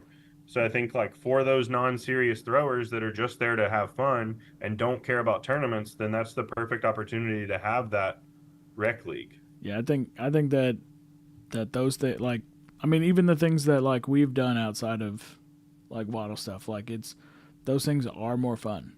Like IATF stuff is more fun. We're more precision. WATL's more precision based, and so the fun, the feelings part should go away. Not that what we do isn't fun. I mean, we all love throwing axes so much. so Yeah. But anyway, sudden death, my first option, first preference would be second miss. Not Second double throw, miss. second double miss. Yeah. Yeah. Right. Option two that I would like, second choice option would be throw 4. So you've attempted every kill shot. Okay. Third option. Third option, I at this point I don't Let's care. play. Like, just make Hey. it 1 at that point. All right, let's just play. Third option is just beat your opponent and dunk it to overtime. Okay, I got 4 options. Third option is rock, paper, scissors. No, they can't do that either. Okay. Fourth Somebody option. else took that. My thing Fourth is like, if option? you're gonna measure the second throw, just do the first one at that point. Like, it's silly. Right. That's what I'm Like, trying if you're to figure trying out, to is, like, save time and like only do like, so just second throw, yeah, just like, measure the first time there's a just double measure the fail. first one then. Like, But I also think you could let's I don't like that, but like, just play again. All right. Ooh, wait, spicy that's a- question. All right. Waddle is aware of recent incidents involving cheating and is considering an update to mitigate these concerns by modifying the number of certified judges required to be on site during any sanctioned event. Current Yeah. rules state there Not must gonna be at change least one anything. certified judge per 16 throwers. Yeah, if Okay. 1 per 16 isn't enough, then what are we talking about? that's No. not gonna help. No. Like, Yeah, the that's only not the the only thing way that's gonna help. to help fix that is to make everybody film all their matches. Okay, well, first off, tell me more about the cheating. That's what I'm here for the tea. Yeah. I'm trying to figure out who's cheating and how. But anyways, I think speaking of cheating, I have heard of people cheating in the fashion of they will take their practice throw at a kill shot, and if they both hit or one of them hits, they're like, dude, I'm going kill on throw 1 and just leave it in the board type of thing. But anyways, telling me more about cheating would be ideal so I can figure out what's going on. But I don't think judges are needed at all. If you're doing opponent scoring at league, if that was an option, which I think is a question later, but in order for you to cheat at that point, you need 2 cheaters also. Yeah. Because Sure. if Tyler and I are playing, I need Tyler to agree to help me cheat. And for Tyler to cheat, he has to get me to agree. So now you have at least 2 cheaters. And then I can only cheat when I'm playing Tyler, unless I have a third cheater. Yeah. And then like your whole league can cheat, and that's great. I think you guys will have a But blast. having another certified judge isn't gonna fix that problem. Yeah, but having a certified judge there isn't going to fix the problem. And B, I honestly don't care. I hope somebody that is cheating puts up a perfect 64 season. And then we go to a tournament, and then they have to be embarrassed by throwing lots of 5s and missing kills and all this stuff. Like, Yeah, like league that is- stuff has worked. I mean, it will eventually work itself out. Yeah. 100%. it's just Not true. Not true, In the Tyler. end, We did cheating- opponent scoring at one of our tournaments, and someone from my own venue Sure. cheated There are- against me. There Yeah, are opponent people scoring. I've seen it in try. ITF too. Yeah. Like, Yeah. people just pull the axe too fast before someone can do it. Correct. They're like, oh, no, and it was now good. like they look like an asshole and everything. It was good. It was Yeah. good. Said person doesn't throw anymore. I think probably because they were too embarrassed. So But Now that being said, I don't like talk like I talked to Mike a little bit about this last weekend. I don't want to talk too much about people cheating because I've been on the other side of that now. With ITF people, and I'm not going to go to ITF venues anymore, like tournaments and stuff anymore, because of the shit that they said about me. well, In maybe their you all their shouldn't group cheat. chats and stuff about how I'm a cheater for oh, winning a tournament. Yeah, but it's like Um, those are the thing is that adding a judge for isn't winning gonna- a tournament, they and paid you like $125 for winning. we're Yeah. already struggle to get judges. So if you're going to increase, I mean, I assume based on the question, they're considering increasing the amount of judges, right? So like that's just not going to happen. Venues aren't going to be able to do it, and so it's just not going to change anything. I just don't think you can get it. yeah, and at a tournament, yeah, you cheat it less, right? Because So I will like say, I'm like, not going to let you take a higher score if you're in the lane next to me. to answer Yeah. like sort of what Berger's saying there, most of the individuals that like have been kind of like have had any suspect of any of that, all would have qualified for Worlds without it. So Correct. Why I even- also do think a really cool idea, and Neil I know Neil Russ would be in for this. I think Worlds should maybe be like, those top 128 pro, not league, pro division get in automatically, whatever that looks like. And then anybody that wants to try and throw at Worlds can show up and throw in a tournament the day before. Like if things ever got, big enough and there was enough time, throw on Thursday for your chance to be in the tournament. Yep. We could do that. And then So We could and do that then if we guess what? run the Yeah, brackets the right way correct. for all the other things. Then But we guess could use what? Thursday for Then things like that. Then you can cheat as much as you want at league. It does not earn you a spot there. And I think then you can only earn a spot by performing at a tournament into the pro division. You can't earn anything from league. League is purely for practice. So So then there's no way for anybody to cheat So, I to mean, there get, used to be to like get something a or to take a tournament, spot. like a play-in tournament to Worlds, right? Yes. 2019, So- 20 like there was play-in to that. and my idea for this is that like we've talked a little bit about this of like only 12 tournaments give pro circuit points. No, I say 8. Yeah. All right, 8, sure, whatever that Sure. number is.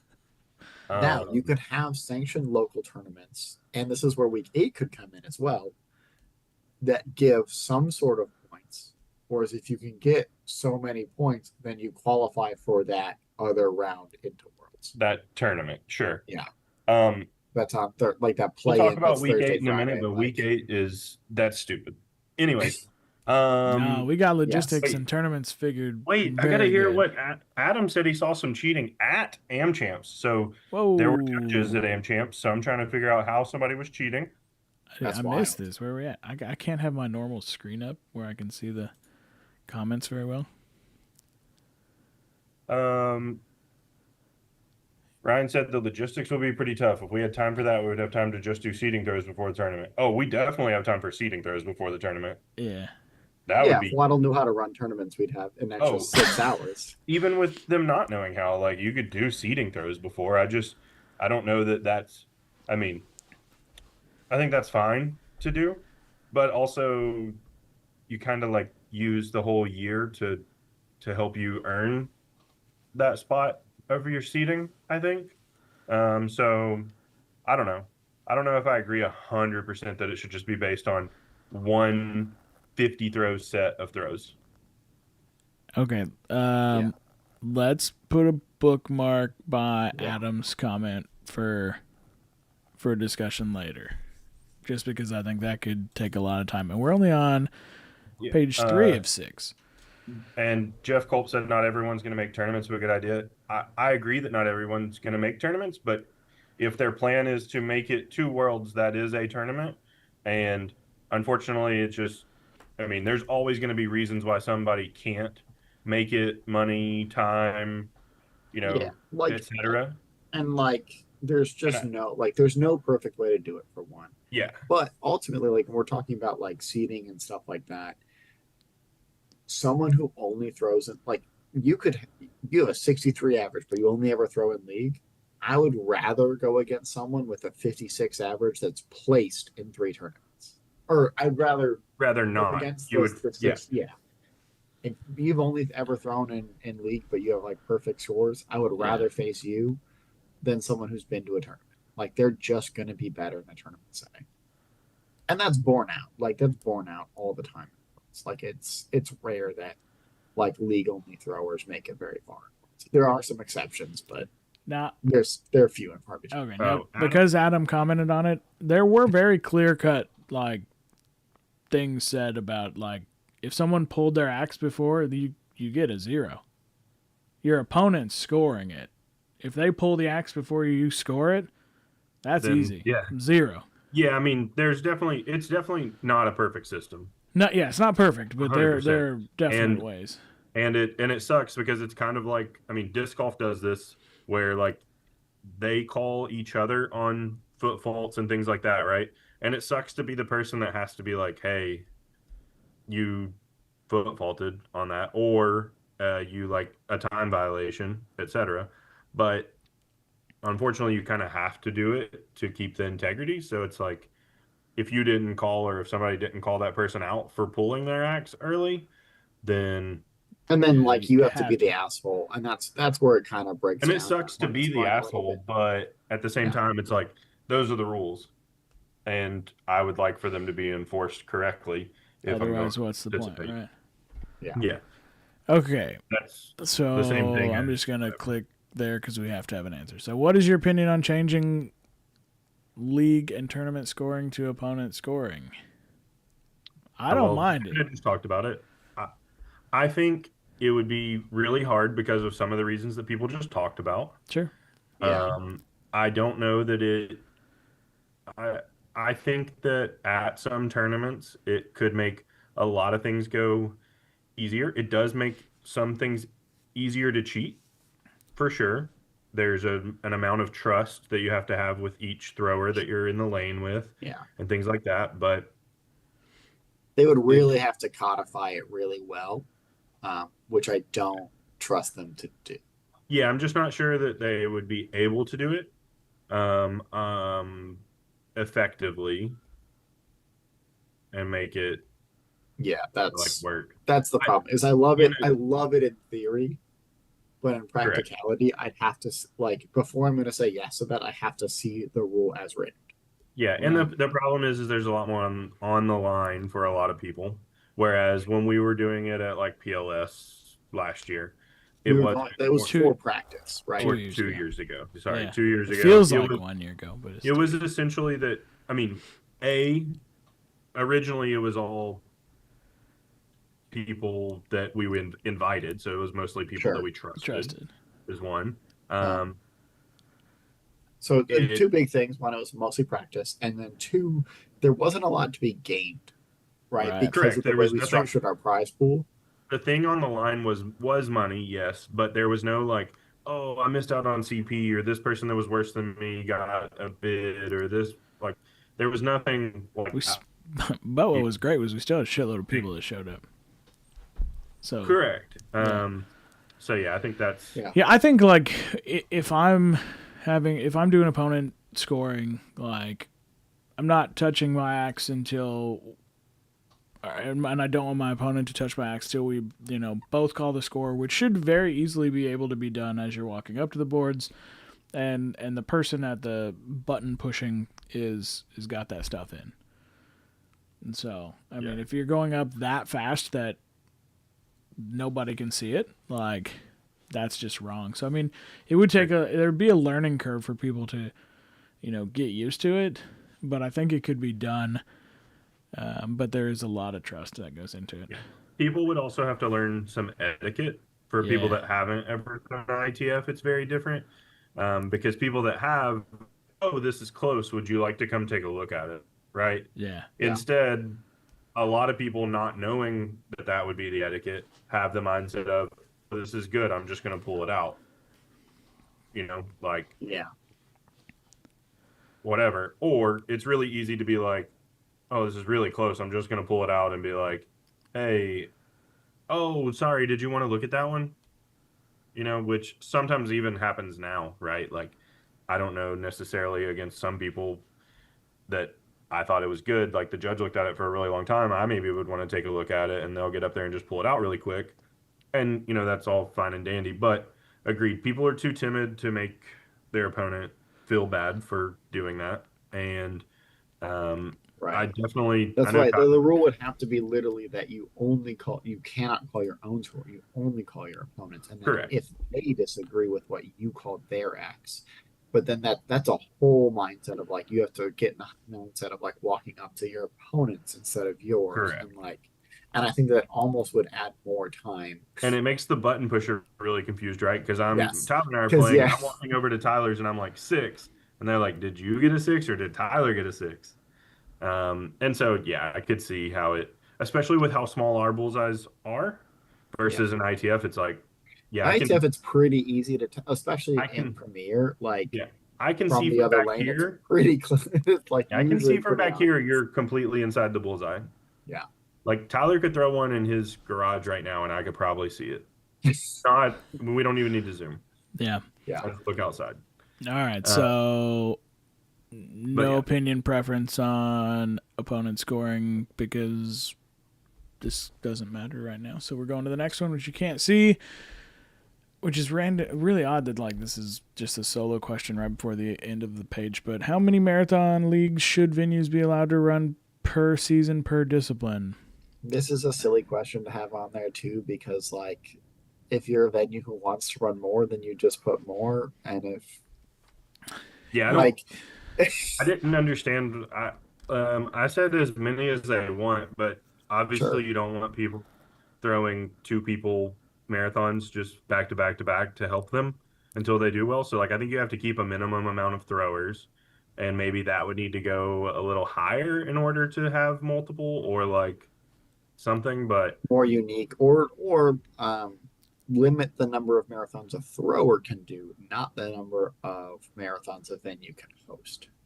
Yeah, I think the venues being like, I mean, you're essentially taking away a way that people can earn money. yeah, when but you do that, so also that's if you tough, do but- somehow allow multiple and people are then also allowed to use week 8 to get CP, Well, then that's another question here in a yeah, minute like that how crazy we'll would that definitely be? have to talk about because that one's wild. Oh, it's the very next question. Should Yeah, circuit I know. points That's why I be put it on. awarded for week 8 playoff tournaments? How we do this will need to be further. Okay, yeah. So that's the biggest thing with this question is Oh. that you should not be answering this question until there's even a possibility to figure out how this would work. Because Yeah, I right, think like- I think that based on how things are right now, because we all throw league with people who are amateur and people who are throwing open, I don't think it's a bad idea that there are circuit points awarded in some way, shape, or form, but how it's done in a fashion where it makes sense, because you've got people throwing two different rule sets, or in that week 8 you're throwing one rule set. I think it's just so again, messy. I'm the complete opposite. I think it should never be a thing. You can't come to me with a way that you can do it that I would think it would make sense. Especially like in this, like maybe in 2023, maybe when we were all No. doing. You don't think so? Nah, there's not a So way. yeah, Keith brings up a really good point too. Of like, it's really cool that week 8 is up to a venue and how they do it. Sure. So but you can that do was what Kyle does, that and was Kyle does my week big 9. thing. Like I think that you're probably going to make more people upset that did fun things for their week 8 than you're going to make people happy for giving them some type of circuit point value. Sure. So, But like, I don't. dude, there are more The- comments are coming too in many than ways. what we can Like keep up talking with. about screwing over throwers who'd earned a spot at Worlds. Yeah. That's kind of what Like that is the Here's- is definition of that. Like, Here's another thing that like I kind of think of, like, why not just make the seasons 8 weeks long and we play 32 games instead of 28? I mean, it isn't. no, the tournament at the end is a thing, right? Like, I agree. you I think forget that tournament- 90% of league throwers have no intention No of interest. Right. doing anything with Yeah. Worlds. Sure. I'm just saying, like, but then you can do something outside of the 8 weeks of league that is fun. Like we essentially do 8 weeks, and then we do a 9th week where we do carry in, and then we do fun stuff there. The biggest But- issue with giving away CP on week 8 would be that, like, all right, if the three of us were throwing in league, and That would Kyle suck. and Tyler have already enough CP that they're making it to Worlds. I really need the CP. We're all best buddies, right? Yeah. Y'all are gonna let me win, right? Because it doesn't affect you. You're already in. So what does it matter? So you just lose on purpose so that I can get one, versus in another league where somebody else actually deserves it, and they have somebody in their league that doesn't do that for them, that is slightly better, but they're the second best person there, but they're like the 5th best person in the world, and they don't get any CP because their person wouldn't let them win. So now somebody that doesn't deserve it is being given points for doing nothing. That just literally because happened to they're Tim Haggard. Like, he eventually did get in on like a regional bid, yeah. but he had like a 55 average, but he only won one season out of four, so he didn't have. And that at that time, right, like a 51 and a 55 gave you the same CP anyway. Yeah. So then there was a bunch of people with like a 51 average who won their league who got in, even though he had a 55 average and lost his league. Like, Yeah, like it makes no sense because you can easily game the system. yeah. All right. Do you think that amateur prize pools should now be separated and not shared with the open prize pools?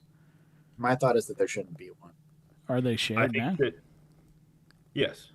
Oh, but Yeah. not like last Yeah, year. there's like a percentage, like if more or Right, less right now people, in most of the nationals, the pro prize pool would have been higher if no amateurs showed up. Nice. Correct. Cool. Okay. So amateur is actually taking out of the pro prize pool right yeah, so Tyler's suggestion is no, which I don't think that Waddle will go for. But No. I think just keep them completely But separate. but keep them separate, and then also you can charge less, and it won't matter. And please make them a super low price, $40. Yeah. Every $40. amateur and tournament the reason for that should for if be we have $40. additional viewers. 40. I thought we said 50. Either Whatever. one, who We getting cares? them lower? 20 $20. I don't care. 20 20. $20. I don't care how much they are. Holy Just they shit! We should got a hell of a should lot of be- people up at they should be less than $50 because this late hour. it does two We're things. damn near viral. It does two things. If it's a lower price point, This is the explanation I was looking for. then it allows those people to venture out and try a different discipline, right? So if you're coming in for amateur and you're like, oh, I throw Big X at league too, maybe I'll try a Big X tournament. Okay. But I don't know if I would justify the $100 price if I had to pay $100 for amateur entry. All right, so I can spend $150 and now I'm getting to throw a Big X, which was $50 for the amateur. 150, I get to throw two of them. I'm already spending the money to go there to fly. I'm already spending the money to, stay in a hotel, and I don't have anything going on that day anyways. So I might as well do those things, right? So now it does two things. One, if you've never thrown in one, you're probably not going to win. So unfortunate that's going to happen, but you're going to get the experience. Maybe you surprise yourself. Maybe you are better than you think. You win a couple of games. So you get that experience being at a tournament, get to throw with some people that you wouldn't normally get to throw with, etc. But it also helps the Big X prize pool be bigger, grows the sport, continues to get people trying new things, which grows the sport. Can't tell you how many times people are like, oh, I could only afford to do amateur because it was $100. And it's the only thing I think I would do any good at and have any. And 25% of them get 20 throws. Correct. Yeah. And so now, they're getting more bang for their buck as far as what they're already spending, because once you're flying there, once you're staying in a hotel, that's the bulk of your money. If you could offer another, if you could discount the amateur so much that it's more reasonable to throw in multiple disciplines, then I think that increases all of those disciplines and makes it better for everybody. All right. I agree. Do you see an issue with a venue owner or other bracket manager participating in a discipline and also calling matches? Yeah. Note that all sanctioned tournaments are seeded by WATL and not the bracket managers. All tournaments would be required to have a bracket manager backup for when they have to step away, so matches continue to be called. No issue. Okay, so Nationals should have a separate bracket manager. Nationals and regionals should have a separate bracket manager. Tournaments with more than 48 unique throwers should have a separate bracket. That one's very specific. Yes, I see an issue. Tell me what benefits what benefits the bracket runner for running a bracket and but all right, devil's advocate here. We know backstory here. Yeah. Just this question on paper, I would agree that there should be a separate tournament, right? There is in most other sports, right? Now we're a sport in its infancy, and that's not a thing. And the people who have been to the most tournaments and have the most experience, right? It's a different situation, but without that background, I would say yes, there's an issue. Yeah, and I can see how there is an issue with the bracket runner doing it when they don't have a backup person, because I have been to tournaments Yeah. before where the tournament has come to a screeching halt when that person gets called and they're in their third match and every lane is open waiting for games to be called and nobody is calling games. Right. Um, But that one was still probably run better than Worlds at WATL. So yeah, but like those are the things that. But it would have been so easy to just be like, hey, just so you know, when you have that tournament meeting on Thursday and you get your seating, it'd be real easy to say, hey, just so you know, whoever's running your bracket, if they're also throwing, they need to have somebody else to call matches while you are throwing. Right. And then if they get called, then somebody else needs to call matches while they're throwing until you have enough people that can call matches constantly for the entirety of the bracket. It's not that hard. We obviously have done it. We did it last year. We did it the year before that.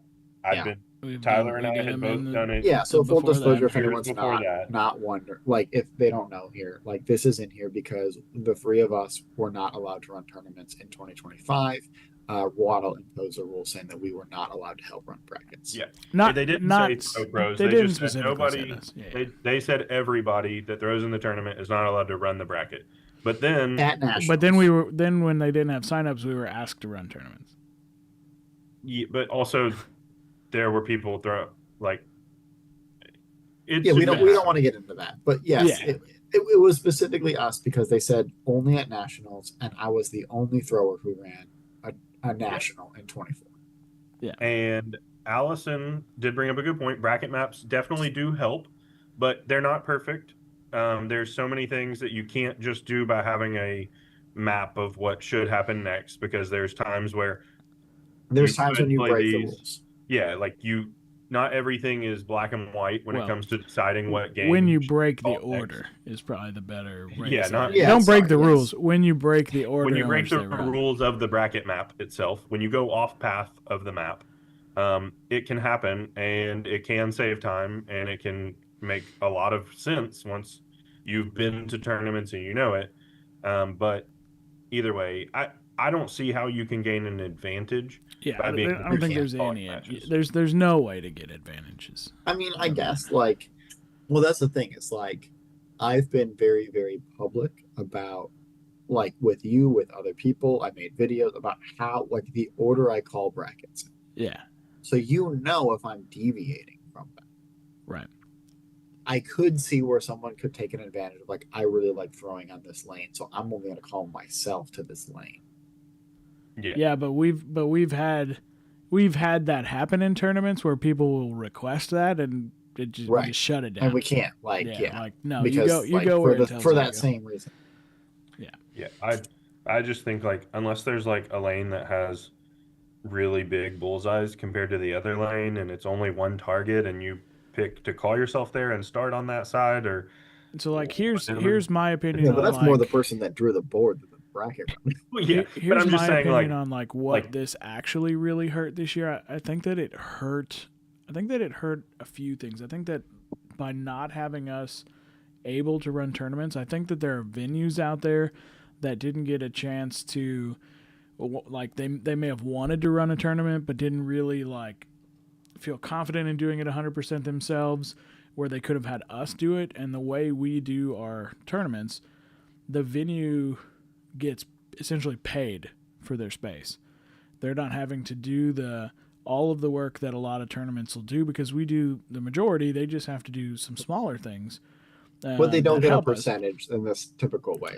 So it's it's not in the same way. They do get a percentage based on the amount of people, but it's beneficial to them as well because of the efficiency at which we've run our tournaments.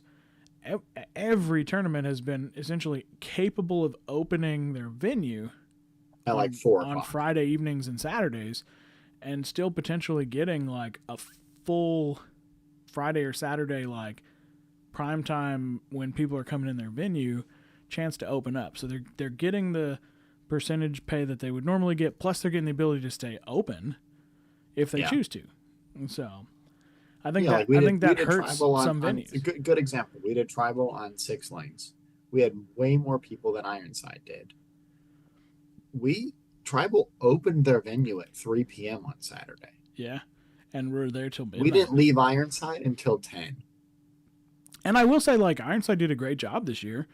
Yeah. Like, they did run things smooth. I mean, there's obviously always, room to cut out their some biggest dead issue was space. just that they put times on things. And Yeah, then that was the only Yeah. thing. and respect. I respect. Yeah, if you that put they a time wanted on to- something, that you have to follow. to do that. Yeah, but not putting times is something that we have learned because we have run multiple tournaments, as well as we were very diligent in that if you came to one of our tournaments, you knew that we were starting the next discipline the second that there were 4 lanes open, Yeah. and or enough room to start it, and it makes sense. So that's the type of stuff that would have helped and would help almost every tournament that we've been to. And then the other thing too that we do that like, and this is, I mean, it's not necessarily a fault that on WATL's part, but like when we're trying to take on tournaments and plan those tournaments, like we're really conscientious. Is that the right use of the word? Like of where we're putting the tournaments in proximity to, airport hubs, and paying attention to what dates the tournaments are on, and not trying to put them on like in like major travel areas during major holidays. So I mean, like, Yeah. this one really, I think, benefits the entire community. If if people who are bracket managers are allowed to throw in the thing still. So I mean, Yeah. I don't know. I don't really want to at this point, to be honest. Yeah, I don't know that it really matters, honestly. Like, Because with my they new job, made a rule entirely out of spite, and if they But go even- back on it, like, even so, like with my job, I don't know that I could commit to doing them. So it's Right. like, it doesn't and I'd matter. rather test out other things we talked about that they'll never do, right? That 1-2 point kill shots, like the 1-inch bullseyes. Like, I'd rather kind of like do what we did in PLS. I think that was my most fun throwing, was at those events. it's also where I'd rather bring that I mean, we back. paid out a lot of money in 24 as well, but like those PLS tournaments, we paid out a lot of money. Yeah. John's thing about having a lane that you feel you throw better on, like we Well, yeah, that's what I was saying. Is that like you Yeah. could, in theory, do that. Yeah, Yeah, but we've just- we've had to experience people who Think- want that, and we Right. shut it down. Like, I mean, but even for like myself, I've never had a lane at any venue, even my own, where I'm like, oh, this is my lane. I'm about to hit some kill shots. I don't know. yeah, I maybe think I'm there's a probably person. more times where it's like this lane wouldn't go very, like, especially like I think duels is a good example. Like there are definitely lanes in venues where like it Well, would then I would, suck but to at throw that on. point, we're shutting it down for sort of everyone. Correct. Yeah. Yeah, that's what I was gonna say. Like, it's not like one lane is okay for some and not others. Like, I don't know. Like, I can understand how other people can think that that would be a thing, and maybe I'm the outlier in that I've never gone to a venue and been like, man, please call me on lane 3. That's my lane. Like, They, like, I really don't know Okay, if there's. that's not true. I've never I've seen- had a favorite lane. I've seen the opposite happen very seldomly. Of like, there was the one venue in Colorado that had a slightly lower ceiling. sure. Yeah, Um, but where again, like, so there that's was like a lane 3 that should just people go who were away. in danger of hitting it with their big axe, so they made sure Yeah. not to call those 3 people to Oh. that lane. Jenna did hit it. No. At the tournament. She hit it with her big axe. Yeah. And I think she still stuck it. I think it flipped around He did. and she still stuck it. And like, I can see how that, like, but if you have a lane like that, then you just don't let people throw there. And then like, yeah, Phoenix, if there's like a physical thing in the way, I can Yeah. see that. But you can also request to throw in a different lane if there's actually something in the way. And Right. if I was running the tournament, I would want you to be able to throw at your best. Now, if you come to me and it's a wide open lane, you're like, I'm just not comfortable in that lane. I'll like, sorry about it, but like lane 2, get over there. Like, but if there's like a pole in the way and you're like, hey, I'd like to kind of avoid that. Well, Phoenix was every lane though, Sure. so there wasn't yeah. really like. Right. It wasn't like you could find a lane that worked better. Yeah, they were all. But yeah, Okay. I don't know. So I just want to make it clear that I have never thought, please call me to lane 4, or I'm going to put myself on lane 5 because I ain't missing on lane 5. Like, I don't yeah, know. so we're okay with the bracket manager thing. Okay, so would you be Yeah, I in don't think I favor of creating a more standardized tournament circuit, keeping the number of national tournaments to 4, 1 per season, and limiting the number of regional tournaments? The choices are 4 nationals, no limit on regionals. 4 nationals, 4 regionals, 1 per season. 4 nationals, 8 regionals, 2 per season on the regionals. 4 nationals, 12 regionals, 3 per season, or no opinion or preference. I kind of hate that they're called regionals. Sure. Yeah, Yeah, like like what was wrong with you can't do majors? 4 regionals Yeah, and not have them in, then you would not have them in some regions. Right. right. So that answer is just dumb. Um, The whole naming convention of these is. I correct. don't know why they redid it again. I think what I wrote was like it could help, but it'll only help if the tournaments that you're trying to promote, that you're making like a scarcity issue, but they have to mean something. Yeah. So like you can't like just let like, because if you're still gonna allow people to have regionals that have circuit points that are based upon how many people show up, then there's going to be really big regionals that give out more circuit points than a national that has very few Right. people The because of what it is. distinction between tournaments is negligible. I don't think we should really distinguish them at all. We should just have X amount of pro circuit tournaments or I circuit think that tournaments we or shouldn't whatever. distinguish them unless we're going to actually make like if a major is giving away like something like big CP. If you can only get CP at those, then I think that it makes sense to limit the amount of them if you're trying to get people to go to them. But The problem is then you end up with a situation where, so this is born out of like, all right, Jumping Jackalope had like 20 some people in Big X. I won that and got a bajillion circuit points because it was a major that year. yeah, Riverbend was not and had like 180 people in Big X, and I won right. that one, That's and what I I'm got saying. like Yeah. 4 circuit points. But it's So because of I don't know. Like there's both ways, right? Like because that stuff happens, but then the problem is that then you have a major no, there's that's circuit supposed to be point major, and weightings. all these between people are two, Justin. you're trying to get people to go, but there's really no incentive to go. Yeah, so here's my thoughts were to essentially and I don't know that this is the perfect way to do it. I still firmly believe that there is a supply and demand issue. And I think that affects the larger tournaments because they tend to be a little more expensive a lot of times as well. If I were going to change anything, I would make what is now called a local have no circuit points at all. That's what You I can pushed have as for many. last year. You can have as Yeah. many locals as you want, and I think that regionals should have 4, and there should be 4 nationals, and it should be 1 national, 1 regional per season, and those should have the circuit point values. Now you're You getting want to get even less wilder, Kyle? larger tournaments. However, those tournaments are going to be large if those people are trying to get into Worlds, and that's going to increase all the prize pools, and they're going to make larger tournaments again. That's just what I would do. So right now, right, people don't understand circuit points, and they don't understand that tournament circuit points are essentially useless. For the most people that get vast majority. Hey. They're For the very vast majority of people, they are useless. Like, would you say 85+% of people? Yes, because only 40% of people at a tournament get them. Yep. Right.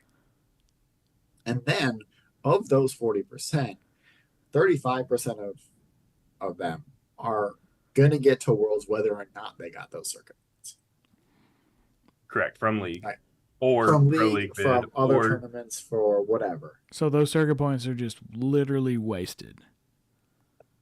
They're They're like not so wasted. They're just people are like afraid of like uncertain, like you say, like, oh, we can't, like people are going to freak out about like locals not giving CP, but they don't realize that they're basically not giving CP to a lot of people anyway. But I think nationals, the way you separate the nationals from the other circuit tournaments is that you don't give CP and you just give straight bids to the top 20% of throwers. 25%.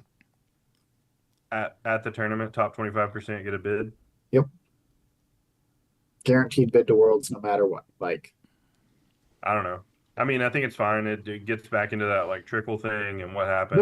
No trickles. trickle. Yeah, No No trickle. trickles. No. Yeah. Okay, then sure. So I don't. yeah, I if don't you've got think there 100 would people, be- then it would be tied 24 would get bids.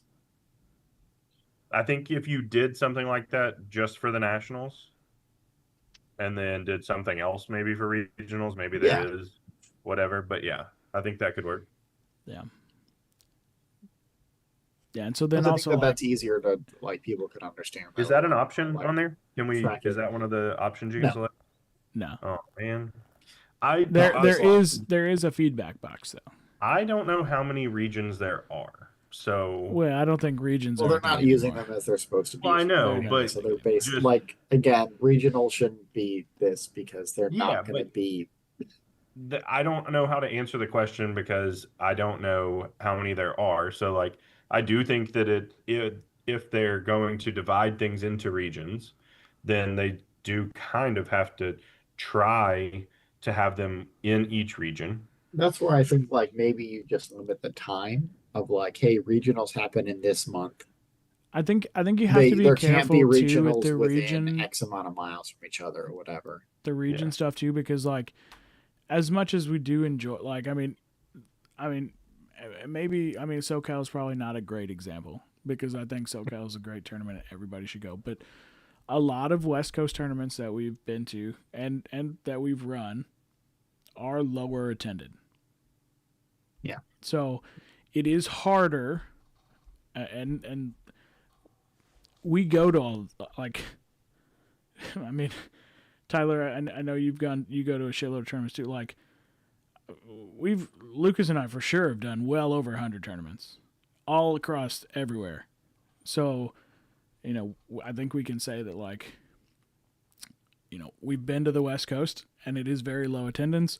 As much as we like going to it, it's probably smarter to have a tournament in the Midwest, more so than the East Coast, probably because there's a greater number of throwers that'll go to them. And the more throwers that go to a tournament, the better it is for everybody from a perspective of prize pool. And, ultimately it seems to be what everybody cares about. So, Yeah. West Coast, And that's why like it's fun, I think but that just make it so then like Canada's even harder. yeah, Canada's even harder. Yeah, What's I would Canada? love to go to Canadian tournament, but at this point too, like, I'm afraid that like Canada is gonna eventually like not let us in at some point, or America's not gonna let us back in because they're gonna assume we're Canadian, and even though we have U.S. passports, and Never even heard of Canada. Don't know what you guys are talking about. Help me put Caleb. We'll put one on in Kansas. Yeah, yeah, talk to me. Caleb, let's do one next year when they're doing the big gravel event out there. I think that would be really cool. We don't want to do it at the same time as other events. That makes the flights and hotels more expensive.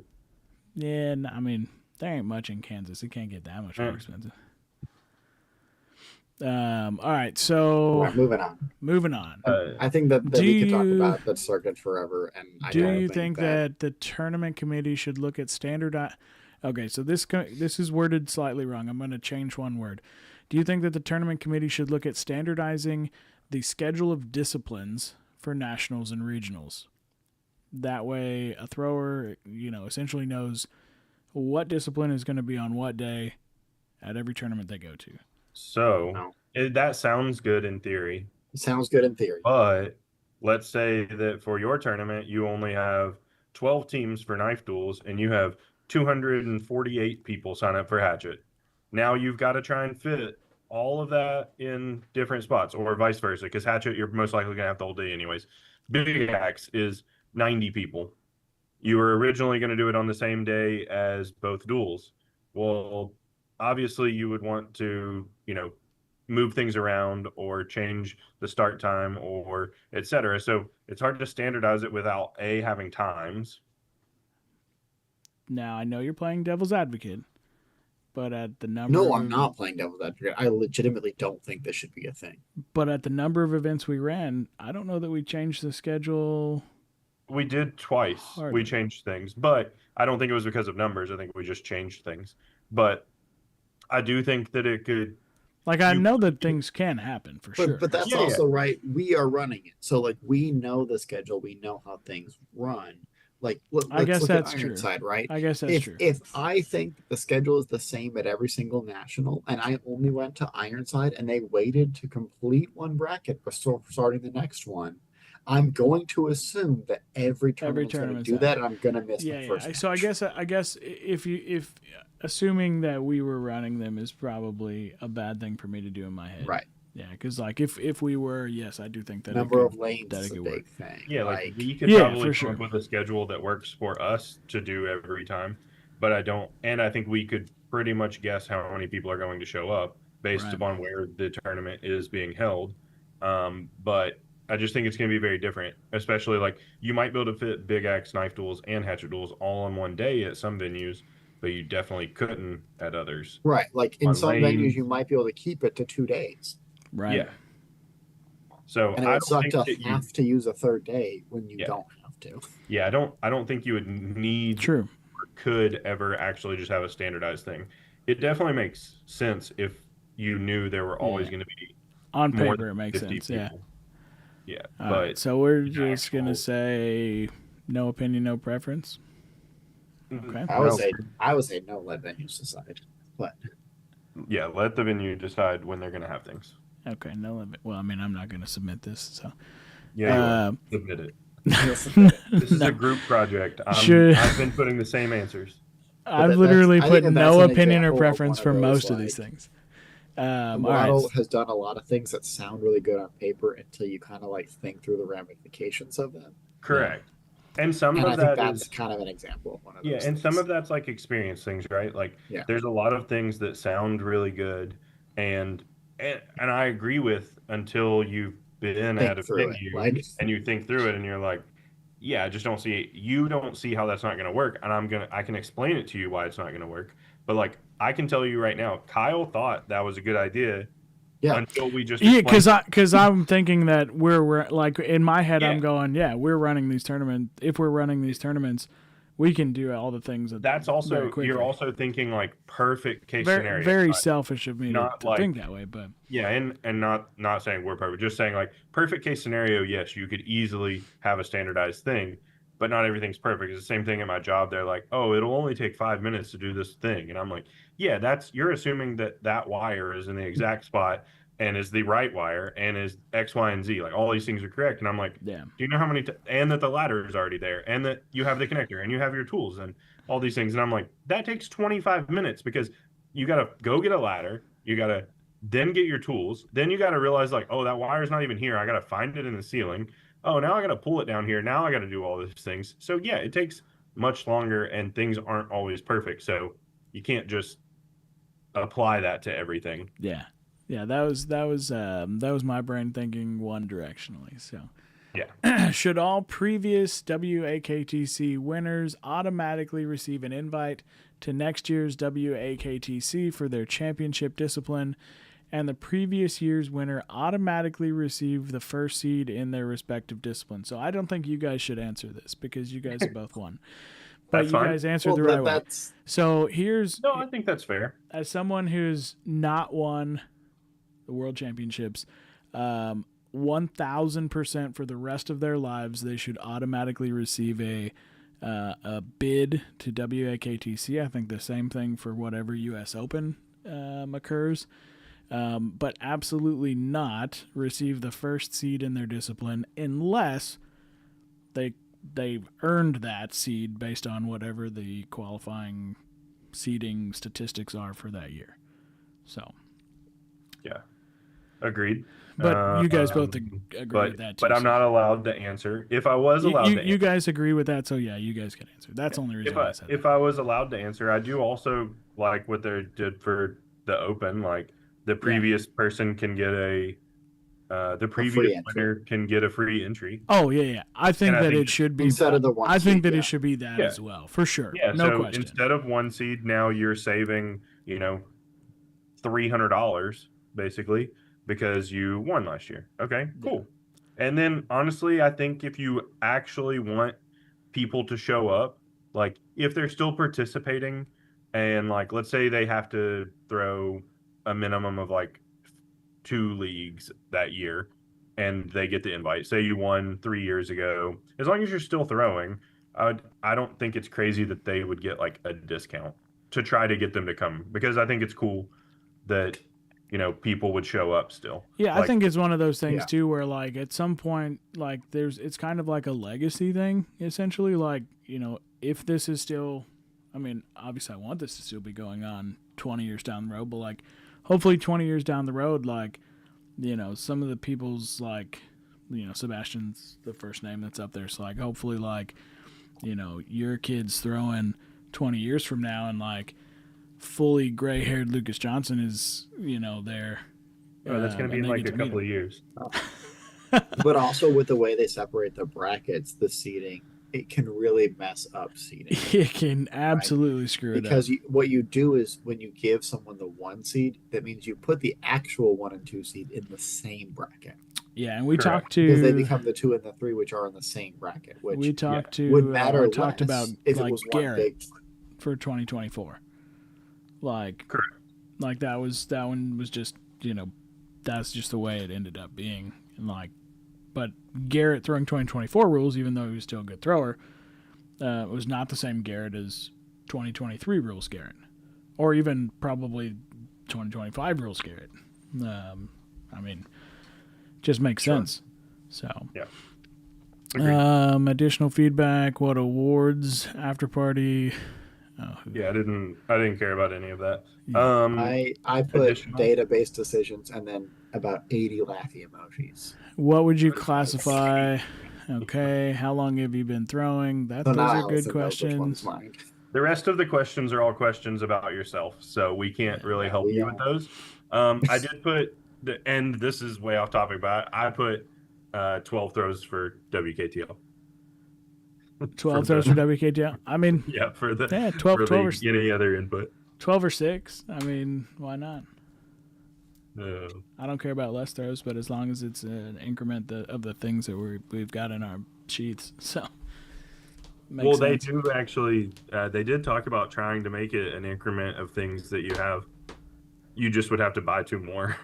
Yeah. That's Yeah. what I. That's We, what we I meant, can't like, do 12 throws because that's We arbitrary and stupid. Yeah, we can't do But 12 we for can do no 5 reason. knives at a time. But if you buy 2 more knives, we'll compromise and let you throw all 5. which I'd be okay with, but I don't necessarily want to don't- buy 2 that would- more. Like, they might as well just take a knife. They might as well just delete the WKTL website if they think that that's going to All work. right. So Because- I have a really, I think I have a hot take. I think I'm sure I've talked to you All both right. about this. Let's hear it. Knife tools goes away, and the Ooh. 5th discipline is team relay. Okay, here's what's crazy, which like I think that's cool. That sounds great. I literally just thought the other day, like, The good thing is they take about the same amount of time.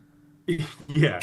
The good thing is that all right. Except one is knife way tools. more fun, and we're into feelings. So I'm all about knife tools going away, but I had this other crazy thought, which is kind of the same thing, because like, all right, if there was going to be a relay, like you got to make teams, right? Teams of probably 3. yep. All right, so how many duels teams do you think they would stick together? But then a duels team is going to have to split, right, and join 2 teams. And I was just thinking, like, all right, That Joe would and be good TV. yeah, right. Joe and I are a team. Like, who are we going after? Who are we like, hey, you trying to leave your duels partner and hop on our team? And what's weird is when Joe and I threw a marathon, for some reason he mentioned triples. That's all I could think about for the next like 2 or 3 throws. Terrible throws. Because all I was thinking was like, who are we going to try and get on our team? And it was all just hypothetical and not at all No, happening. I do think that there's a version of relay where instead of throwing 3 implements, like one at a time, it is duels throws every time. You throw 4. Oh, I don't know. I thought what we did at Lumberjack Johnny's I thought worked very well, and there was 80 people that participated in that. I mean, I thought that went very, very well. whatever that was, I don't know what I had for like lunch that day, Yeah. but I was so confident that I wasn't gonna miss any 2-spin knife kills that day. I was just gonna say, Kyle Skull talked Dang. about your Like confidence saying they would throw their 1700. third one, and I was like, "Dang, I bet you guys thought you won." Watch this, bang, Pop, hit it Slap. every time, and like didn't just hit it, like crushed it dead center, like. But that's neither here nor there. Yes, I do think that knife duels is probably the worst current format of any of the 5 disciplines, like by far. Like it's not even close. Yeah, Yeah, I 'cause- would love to see it under its original format. Ooh, that format actually is super fun. Yeah, But was we'll fun. never Yeah. we'll never know. Yeah, so Never know. like, and I know that there's gonna be people that'll be like, oh yeah, we should add more shit. Like they're No. no, I mean it's especially like, I mean unless you're talking about and this is probably No. All right, arrogant to say, so- but like if we add more shit, if like, and we're not the ones running it, like we'll be there until 4 a.m. every time. And not Like I us. said, that's It's very somebody arrogant. calm. Like Yeah. there's other people that have run tournaments that can do it, but But so I do think, right, if you're taking away like CP from locals, that does open the door for some other fun disciplines to start happening. Right, for some things for people to get creative in what they're doing to try new things and maybe do relay, because if you're not concerned as much with like everyone needs CP in these 4 disciplines, well maybe you do take away a discipline and put relay in, or Yeah. maybe you do put big axe duels or twisted duels instead of regular duels, or maybe you do like try something different with kill shots, or you play big X on the outer bowls or something like that, right? Like I think those unsanctioned things will start to become more commonplace and will bring a little bit more of that levity and fun to the sport, when you don't have to be strict about specific rules for a thing so that you can get certain sanctions and whatever. Yeah. I don't I'll disagree answer at a all. couple of things really quick. Knife duels is hand down more fun than everything else. False. Just bad. Not the best, just the most fun. Sure, if you say so. How about random draw relays? Sure. I would love to go see what else is going on in that city. FYI, you said knife duels is the worst format, and Everett woke up and looked completely shocked because he knows it's true, Sebastian. He's Yep. shocked you didn't know that. Yeah, one also, thing you gave feedback, we gave Everett a free ticket to throw at Ohio, and he didn't come. he didn't so- even show up. He That's didn't even ridiculous. show So to Allison's question, I would say that that's on the venue to not trying to do things to keep their throwers engaged. Yeah, but I mean, team stuff can fill the gap. yeah, team anything stuff can can fill fill the the gap, like What's regular Allison's weekly question? Am I cash missing tournaments. Yeah, Maybe. one venue She just gave said feedback. that somebody gave feedback that the gap between leagues is too long and can lead to lost leaguers. Team stuff could fill the gap. A lot of things could fill the gap. Team stuff. Yeah. You could do a mini league. You can do a brunch league. Offside and if there's any venue Upside down owners, league. You can do whatever you want. if there's no any rules. venue owners that want help, like trying to figure those types of things out, like, I mean, we can Reach out to Kyle. happily coach. We can happily coach you into how to do things. Tyler has tons of cool stuff. John Cotter is right. Knife duels is janky, and honestly, the worst thing about knife duels is that I looked it up. I don't remember what it is, but the average throw is like 4.7 or something for. I think a knife no, I throw. think it's like Oh. 4.1. I was gonna Yeah, say, probably. I think It's like that's 4. high. Yeah. Let's just say 4 because that sounds even better. But a kill shot is worth 8 points, which is So double. one kill is worth double what a normal throw is. Yeah. worth. So then Yeah. 2 kills is worth 4 throws. Yeah. And not only that, but you get the advantage of getting to throw those from the front for some reason at the end of the game. What? But In if what you're way? tied, you have to go back to 15 feet to Well, throw your duh. overtime. Like, Everybody knows that. Yeah, duh. Yeah, Knife Duels is just set up all wrong. If anybody's interested in how we proposed it originally, in 2023 6 throws. yeah, was wasn't it yes. 5 throws and the 6th throw unlocked? No, I think because of the app. I mean, originally I think we did want 6, but we Because were like I ran I think the tournament that I did at my venue in Jasper that way, and I Yeah, thought we it was were awesome. It was so much fun. we were trying to make it fit within the app. So we did 5 throws, and if after the 5th throw you were within 4 points, then you Yes. got to throw it kills. Everybody mandatory kills if you're within 4 points. Yeah, like we literally, like I And the kills are literally worth 2 got points those each. rules sent to me as like, here's how this is gonna go. Yeah. And so we ran it that way. And you couldn't do it in the app, so it was like you manually had to like figure out like, okay, these guys have enough points, so we have to like remove a throw so we can throw a 6th throw. Oh, they were the published rules for Yeah. a minute. And it For was a little while, everyone seemed to love it that way. It was great. Yeah. I mean, in theory, it was great because that's what it was. I mean, we thought it out, and it yeah, made and it. then like Because all of a we sudden it's tried like, a lot of different nope, iterations we're because not we did gonna this thing do where we it. actually go to tournaments and test things. and test things. Yeah. Michael, I don't think we have time to dissect I haven't looked at it. Oh, I mean, it's like if- 3 questions. if Kyle pulls it's it up, 3 we'll questions? bust through it. All right, let me see. It's useless in a different way. Kyle, if you do pull it up, will you send me the link too? Oh shoot! Why can't I just copy the link without stuff screwing up It's- here? It's so It comes through like my email, and these buttons are like so tiny you can't. There we go. Copy hyperlink.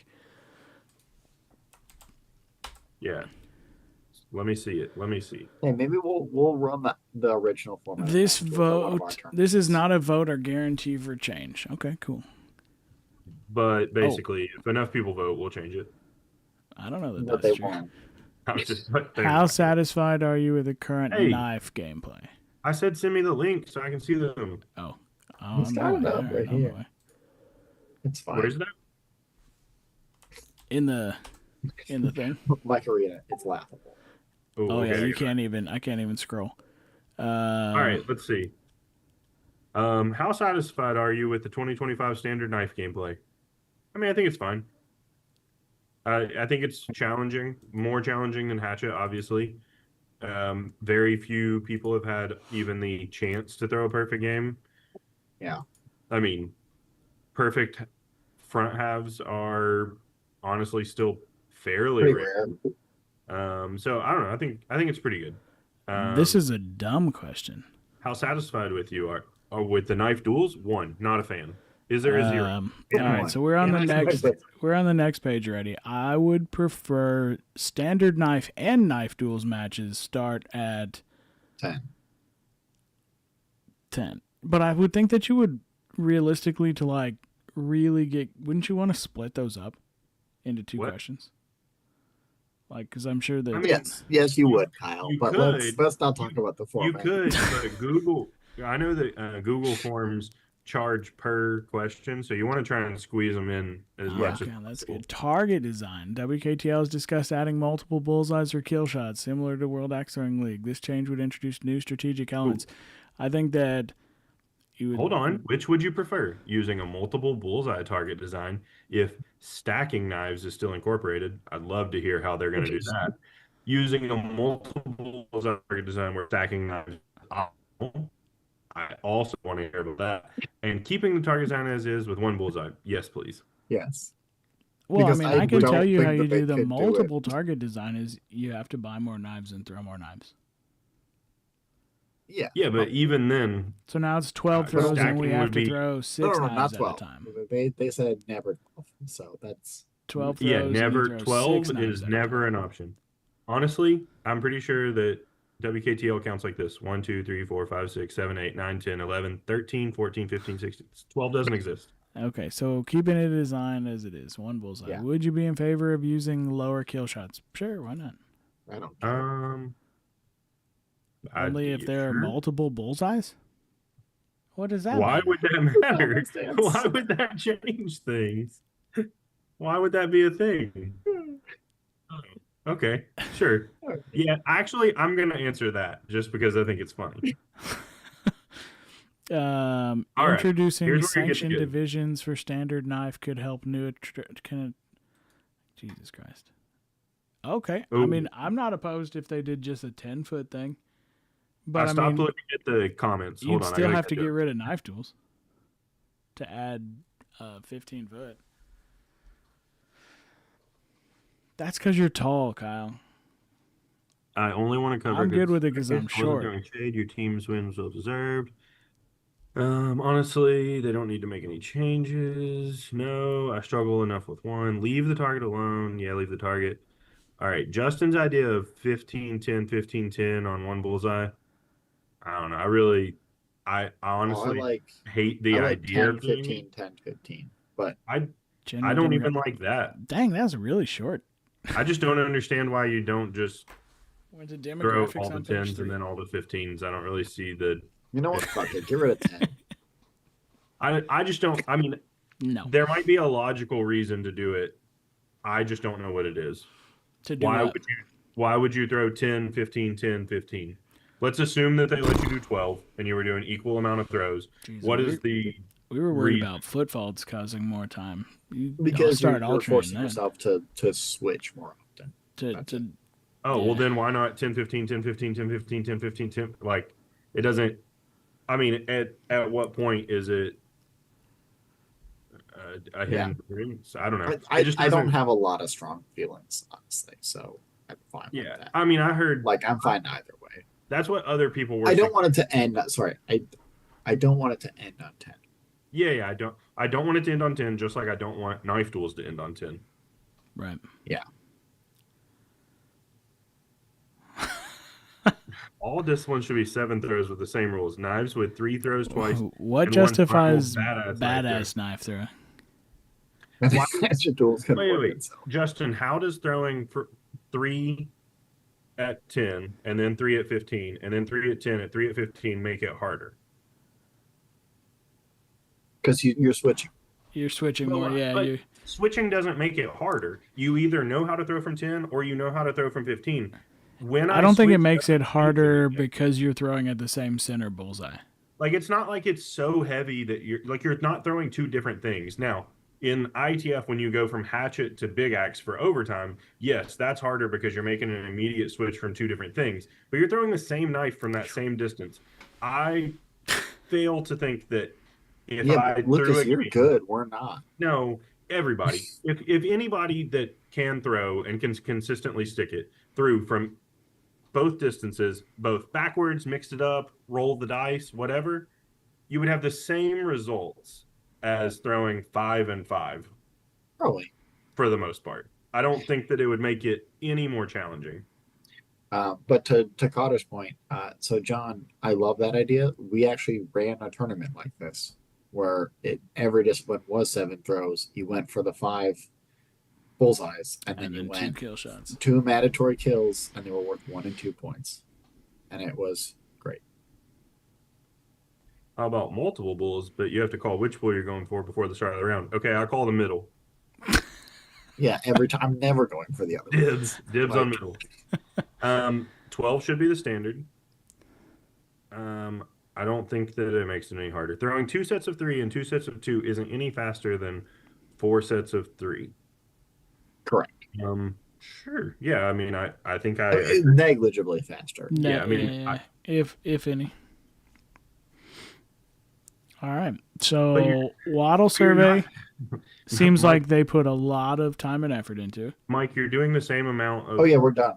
WKTL survey, Yeah, we're done. not a lot of time and effort. Although maybe that's what they intended. But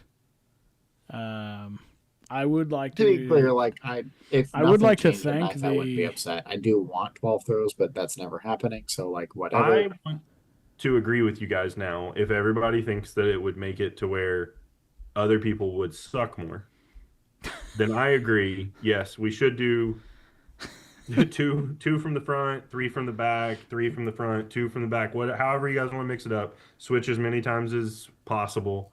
And yeah, if we can do that, then I'm here for it.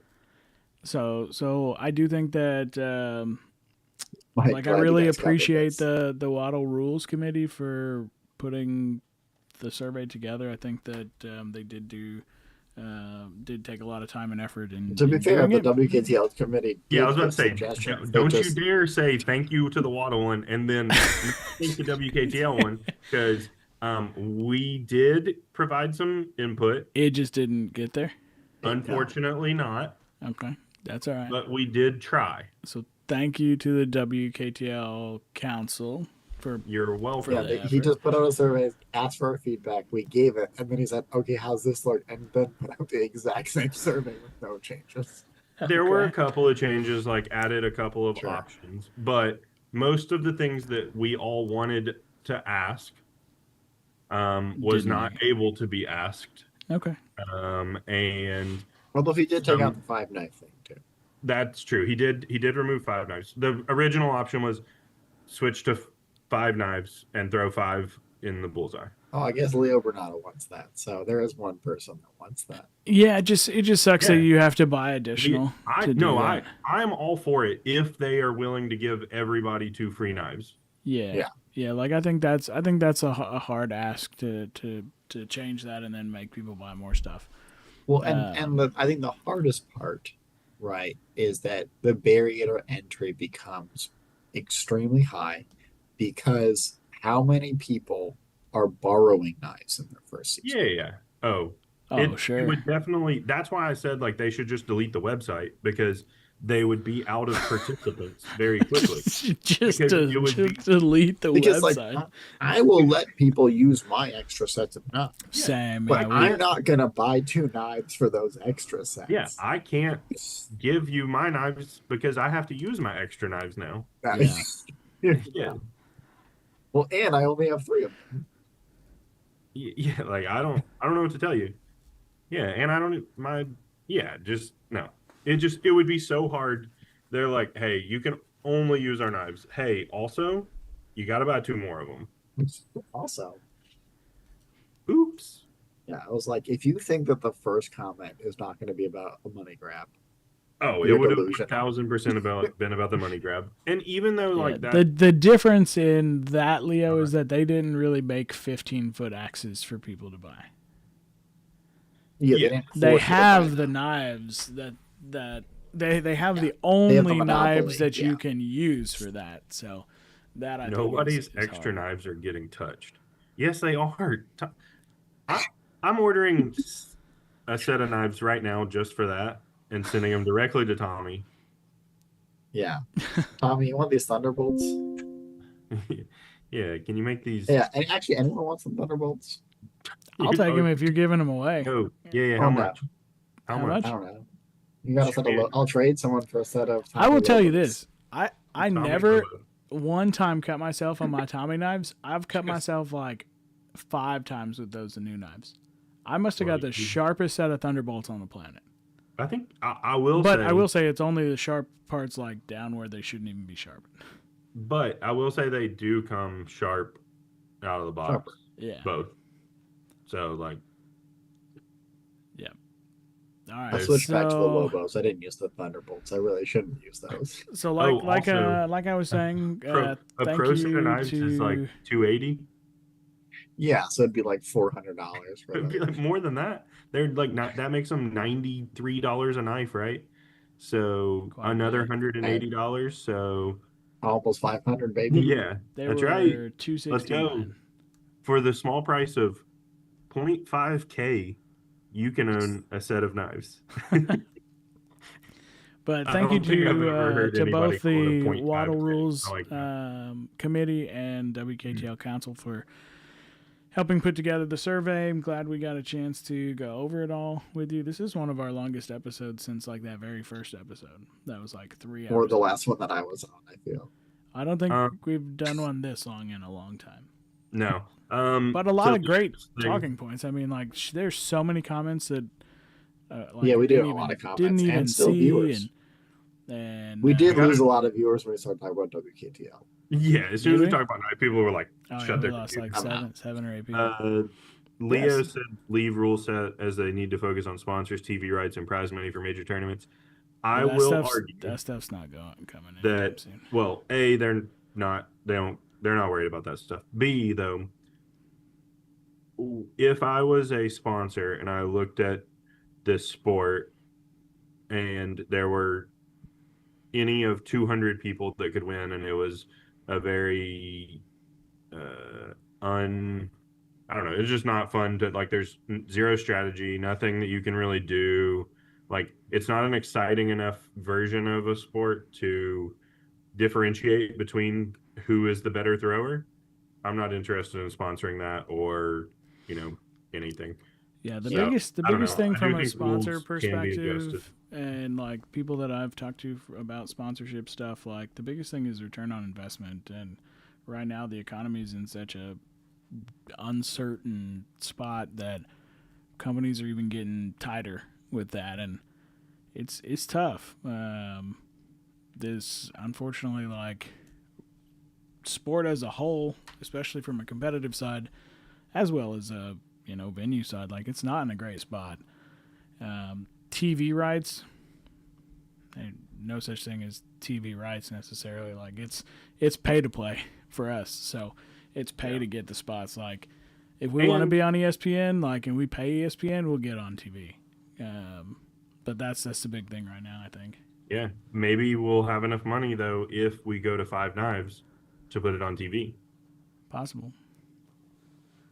That's where the money would go. Because if everybody buys 2 more knives, I'm on a petition. If everybody just pledges to buy one more set of knives, I don't think that you're like wrong at all, Leo. I agree with what you're saying. I just think that unfortunately right now I think we're in the wrong spot for that to be like a big focus. Right now I think it's a focus on growth and retention. But I mean that's not probably retention more than growth.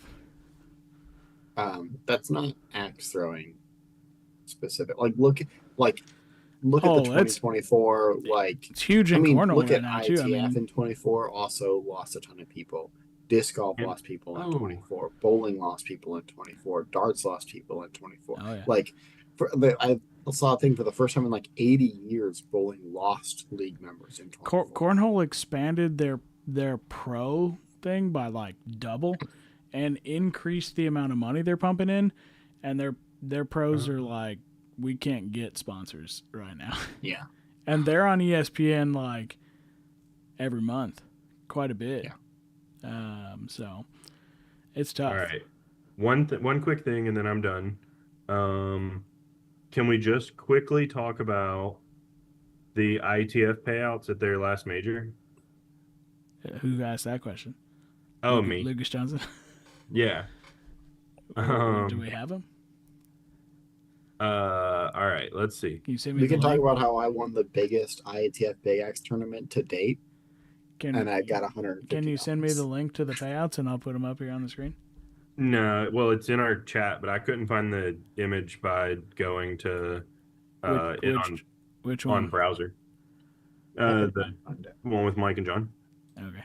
All right. So the marquee, which I assume is like the premier, the actual major tournament. Do you want to start at first place or 7th place? Hang on one second. I'm gonna get it up here on the screen. They're pretty similar. Well, no, they're not that similar.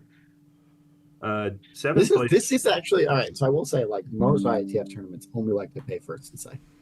Yeah, Any amount of money. These So are this is spread out a kinda little.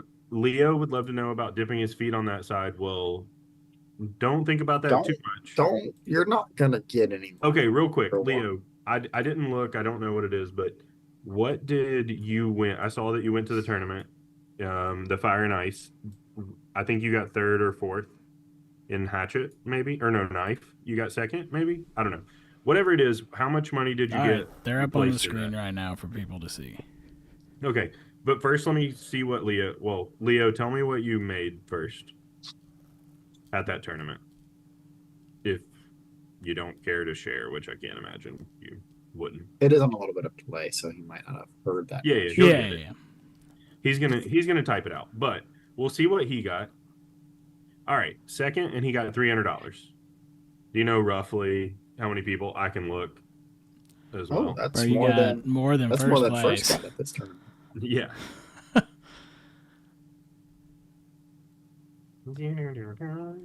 Wow, that's 26% of what, like, obviously these aren't 100%. Hey, look at that. Look at that guy in doubles down there.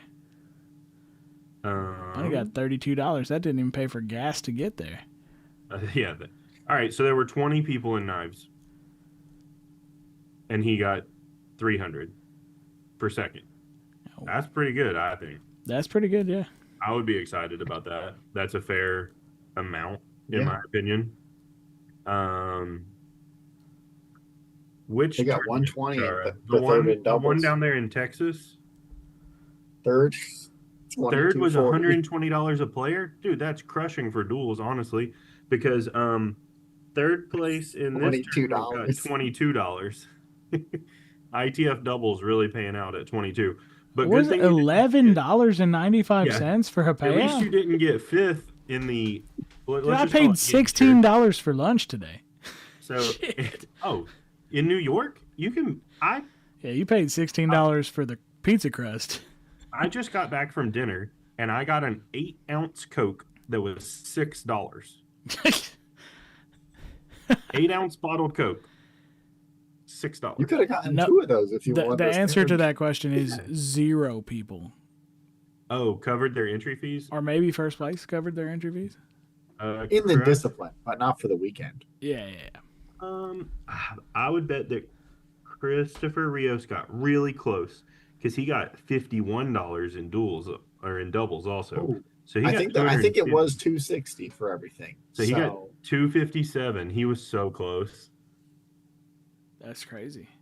But yeah, I don't know how many people were at this tournament. So, but I mean, like, I wasn't just joking with Tyler earlier when I said he got 125 for winning. I mean, I think it was a little. 150. It was 150. Okay, I was like, I know I'm close, but I'm not that far off. And that was a 68-person tournament. Yeah. And what was the entry fee? To be fair, I think the entry fee was like 35 or 50. Yeah. So that could be the difference. I don't know. But that's still like I did the math. Yeah, I was gonna say, Sebastian, there are no rules. That's the thing.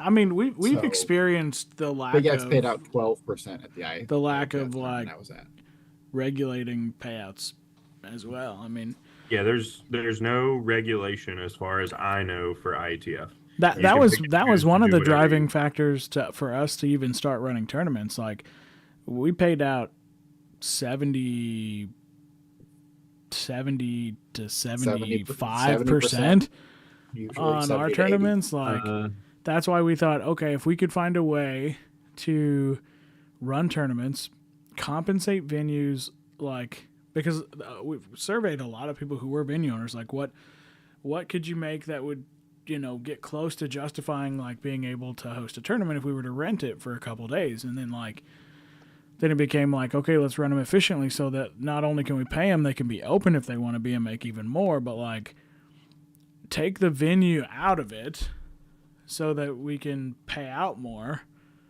and kind of help everybody involved. And so, I mean, essentially we rented the venue for the weekend. Right. The venues are doing pretty good if they host an ITF tournament, though. Yeah, like, I will say, like, if I think the venue gets to keep 60% of this tournament. Like, I've heard a lot of venues say, like, oh, you don't make money doing tournaments. I mean, depends on how you do it. I was gonna say, like, if you're doing it based off of the entry fees that are going into these and the payouts that were coming out, like, if you weren't making money on it, like, you were doing something way wrong. That's how I feel about venues that say they don't make money on leagues either. I mean, it just Sure. depends on how you do it. Yeah. Because I I mean- mean, like the tournament that was probably the biggest eye opener was that one where there was like 200 people. I'm not going to say what the tournament was, but there was like 200 people, and you got paid like $1,200 for first place, and it was like that payout was like less than 30%. That payout was 19%. It was the Yeah. lowest paying tournament in WATL 19. history. And then they were wondering, You just why made people an didn't sign up entire the next month's year. worth of revenue for a venue that way. Like Oh, insane. in 3 days. Holy Jesus. Yeah, Sebastian, I would not write a $12 check to somebody or less than $12, $11.95 or whatever it was. Yeah. Also, I like, do what- love that there's no payout. kick that rules, shit up a yet they nickel and still pay did the $12. cents. Like, Yeah. I like that. Yeah, there was nothing that forced them to do it, but they couldn't afford to round the 47 to 50, the 36 down to 35, 25, 75 to 25. Like, so I don't disagree with 95. what Hey, not 12. I don't disagree Thing to with what think you're about. saying, John. The biggest problem though is providing an ROI to the sponsor so that the next year you can go back and get that sponsor again. If you're not providing an ROI, especially in today's economy, those sponsors are going to just get pissed and you're never going to get them again. So that's like, I don't disagree with what you're saying. I just think that there's so many people that do it wrong, especially if you're going to companies that have a lot of locations in a lot of cities, because then you're going to not only hurt, your tournament in the future, you might hurt other people's chances of getting those sponsors as well. Oh, I mean, so I don't think John was throwing. When I did the first Super 32, Yeah. I did sponsors, and that covered all of the prize pool was sponsor money. Pretty much. I think I added some from entry fees. But in order for me to have the tournament, because I had a limited amount of people, so Yeah. I was able to set hey, this is how much I'm going to do, and then I went out and I got sponsors for all of those for that amount, basically. So there's definitely a way to do that. I don't see venues doing a lot of that. Not all of them. Some are doing that. Yeah, it takes a lot of work to like be able to promote the sponsors to make them happy, especially if you can't Yeah. provide hard evidence of an ROI. But Leo said that, I don't know if you guys read his thing, but I don't know, Nationals, US Open, Worlds could be doing a bit more when they host them in places that 80% of throwers have to travel across country to get there. I said, where should the money come from? And he said, entry fees. But that's kind of the problem, is like that tournament that you're going to in Florida that we can't go to because we're already all going to California. The entry fees for that tournament are like 700. It's like more than Worlds. Yeah. So yeah, there is money there, but like people can't afford to actually. It's the same thing we were just talking about. People don't have the extra money. People can't just afford to go, and they're competing with another tournament that's paying out more guaranteed than they are. So it's like, But I mean, like, to his point. But the even US that Open tournament's is charging not the gonna same pay amount out as Worlds, $20,000 and if it's they a don't third of the get prize oh yeah, pool. yeah. Like there are definitely, yeah. So $500 for 3 disciplines is still a lot more than almost every other tournament. Yeah, that's more than every other tournament. Oh yeah, except Worlds. Leo, I went to the tournament 2 years ago. I Yeah. enjoy the tournament. I want to go. I'm not. What do you mean it's not more? It's definitely more. It's way more. Yeah. Yeah, Most tournaments, it's like 400 for 5 disciplines. yeah. So it's, I don't know, quite a bit more. Yeah, I was gonna say like 480-ish, I Quite a think bit was what I Most paid most for tournaments run about Ironside with 5 like disciplines. 100 per discipline.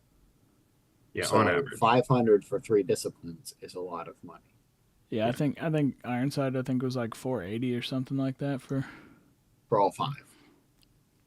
Yeah, but it's not a guaranteed 20K. Yeah, it's if they get there. There's They definitely an asterisk they on don't the specify thing. that. Except Yeah, there's for a on big their asterisk website. on that 20K, Leo.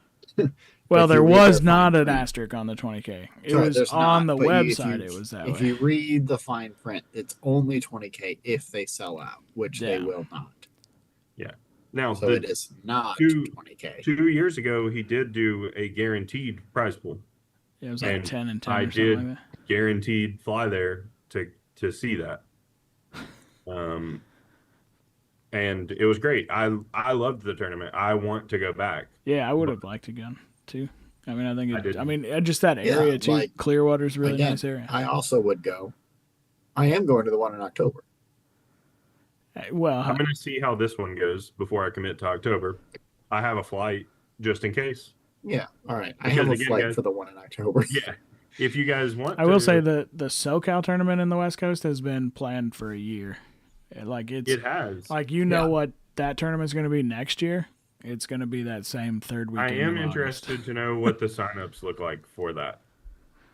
I think it's similar to last year, like right now, based on what I was talking to Erin, I think, after the last Okay. podcast. So- So she was like, it's similar. Like they have a lot Not- of lot of commitments for like last minute signups, but So not very many people. Got it. Which is fine. Yeah, no. I will like, tell you that I it don't was have a like problem with that, twice Leo. as I'm just saying that, like, expensive. For you're not going to fill the tournament because no one's going to go down to Florida for that. Like, whereas if you Yeah. didn't, we're not saying that. We're not saying California's Florida gonna fill people it are going to either. go to California. Like, you're not Yeah, going to yeah. lose that, but you're going to lose like 15 to 20 throwers who would go to the Florida tournament. or I can instead go I to can California. guarantee that for me to go to that tournament in Florida would probably be 50% or of the cost to go to that tournament in California. But I'm going to the one in California just because of the entire tournament in addition to the prize pool. Oh, 100%. Like, definitely people. Everything that is going on out there and in Nobody addition to that. is going to one over the other because of that. Like, it's not California's Yeah. not pulling people from Florida, and Florida's not pulling people from California in that respect. The only No. person I think that is local that is going to California is probably Dylan and Chrissy. If Yeah. they're both, I assume they're going to Right. SoCal. But like, other than Yeah, that, which is why I think that it's fine that they're the same weekend. Yeah. It just, I would have gone to both. Yeah. but either way, we're not saying that they're pulling people. I just think they're missing some people that they could have gotten. Yeah. So their prize pool could have gotten closer to the 20K or could have gotten higher, whatever it was going to be, because there were going to be 20 more people signed up at $500, and that's $10,000 more dollars. Right. So, and granted, it might not have been 20 even, like maybe Yeah, only 10. 15. But even 15, that's still adding Yeah. 4.5, $5 grand. Oh yeah, I was pretty sure they were going to SoCal, but yes, they. Oh yeah, that's yeah. They're one- going to like Disney before with Jeb and stuff. I think Jeb told me Gotcha. that Ironside. So Yeah. So, I mean, I think overall, I mean, I'm sure both are going to be great tournaments. It just sucks that they're both on the same weekend. right. For people that go to a lot of tournaments, it doesn't suck for the people in Florida any more than it sucks for the people in California, because Right. neither of them were going Right. to go to either of the other. Correct. It's just there's a group that's going to decide which one to go to. I will also say I'm Large. very surprised that California Regional. was like expensive. I mean, not that I mean, I feel like it would even from Florida be about the same price as what we're paying up here, and I mean it's fairly cost. I mean it's significantly more cost effective than Montana. So It's because no one goes to Montana. yeah, I mean Well, still don't Including even apparently Axe throwers. still don't even On know what the signups. hotel is in Montana, and that's No, but there's a shuttle. Kyle. month Don't worry about it. and the after party. I just want to know where we're staying. A free There's a after shuttle. party. Sure, free after party. Free after party. How dare you? Yeah, but you should have to pay for the after party because you have free entry. Because you won. What'd you win there? Well, Big he X? is. Hotel is out where? Yeah. Did we miss it? Did it get posted while we were doing the podcast? Did they make a post during our 3-hour podcast? I get, probably But so. most people are going to drive. Drive what? Well, Oh, to Montana. Yeah. dang, Yeah, that's a it's deep such cut. such a- Central location. Such a close drive. On the portal, you got to make a post whenever you finally get the hotel that People have been waiting. Yeah, no shit. On the portal, 2 I would months. never have gone there. Jeez. Yeah, I just click refresh on the Incredible. portal every morning, like in my daily news. Same. Yeah. Also, Allison, I hope you were joking, but most people are not going to drive. Oh, she was joking for sure. Okay, unless you mean by most, you mean like the She people was that are referencing being from Denver, she was and those are referencing a the only comment. people driving there. Affiliates will venue- get it in their newsletters. Did The that go out venue already? I owners didn't get there that. are having to fly in. What's that? The people that own the venue are even having to fly. They don't even drive to the venue. 18-hour drive. It's you getting must late, y'all. We gotta wrap this shit You up. must live Yeah, close, Eric. I'm probably got like burned food in the next room because I've got like some chicken tenders in a crock pot that have probably been in way longer than they're supposed to. Dang. Eric I didn't know Eric lives in Montana. He said it's only 18 hours for him. He just lives just on the other side of Montana. 18 hours? I thought you lived in Western Canada. You live in like Eskimo country, way up there. 24 from Houston, yeah. Or Inuit country, whatever it's Inuit, right? Not Eskimo. No. Inuit. I don't even know how far it is for me anymore. Oh, I'll check now that I'm in New York City. I'll just drive from here. I think mine was like over 30. Dude, I totally thought Burgers 88 was Burger Lacey. Oh, no. I knew it wasn't because there's a picture. And I saw Canada and I definitely was not. like, oh, Amanda's disappointed because the chicken tenders are probably. From here, I did say when I said Eskimo, I was like, yeah, I think that's the wrong term to use now. Inuit was the right one. So apologize to anybody of that. Just being from Southern Indiana. What's in Florida in November? Yeah, Leo, it's in October, bro. Wait, is there another tournament happening? I was gonna say, November? I thought you guys were probably the closest, Kendra. All right. Only I one. think isn't November when Dylan and them were gonna try to do a regional. Oh, I'm probably not going. No, I know. I thought it though. One day, 29 hours from here. It's not that bad. Probably just take an Uber. Easy. You might need to take a few. Just keep. Jeez, How I far couldn't imagine. will you take me? How far will you take me? And then I'll get another Uber. Yeah. All right. Let's get off here. At least I don't have to go in. I get to go in 1 hour later tomorrow. Yeah, I get to go you're bad. carry a crock pot to my truck and drive home to eat. So Losing. Oh, walking? Oh, that wouldn't take any. Walking directions not available. Let me see if I can take the subway. Nope. How about a bike? Oh, it's thinking. Oh, this is gonna be good. Hold on. Thinks you can. 9 days and 11 hours. Okay. tough to get to Montana. Yeah, I'll just borrow a bike. Yeah, I think Is that- I think it's anticipating that that you're without driving stopping, at though? constant Because- speed, not stopping. Yeah. It says also it's 81,300 feet in just elevation change. Oh yeah. That would not be any fun. I do have Not, some main not roads. one bit. Even if your bike was electric pedal assist, not one ounce of fun. Seems fine. No. I think- Hey, you know what? Pick me up on your way. We'll get a, Yeah. we can get a tandem. Yeah, that'll make it faster. That That's probably how- cuts it by That's to how like I broke my arm 8 days. riding a tandem. 6K Uber ride from New Hampshire. That ain't bad. It actually mean- gave you a price. I mean, you might have That's to. wild. That is not- insane. I would probably have to get a different job in New Hampshire or in Montana. I mean, the podcast. Oh yeah, we're about to kick off. Go ahead and run the intro. So we can What get, time does this podcast start? 11 o'clock. Yeah. Yeah. 11 o'clock. It ends at 11 o'clock Central. we're not gonna go into anything good till 11:30. So just stick around till then.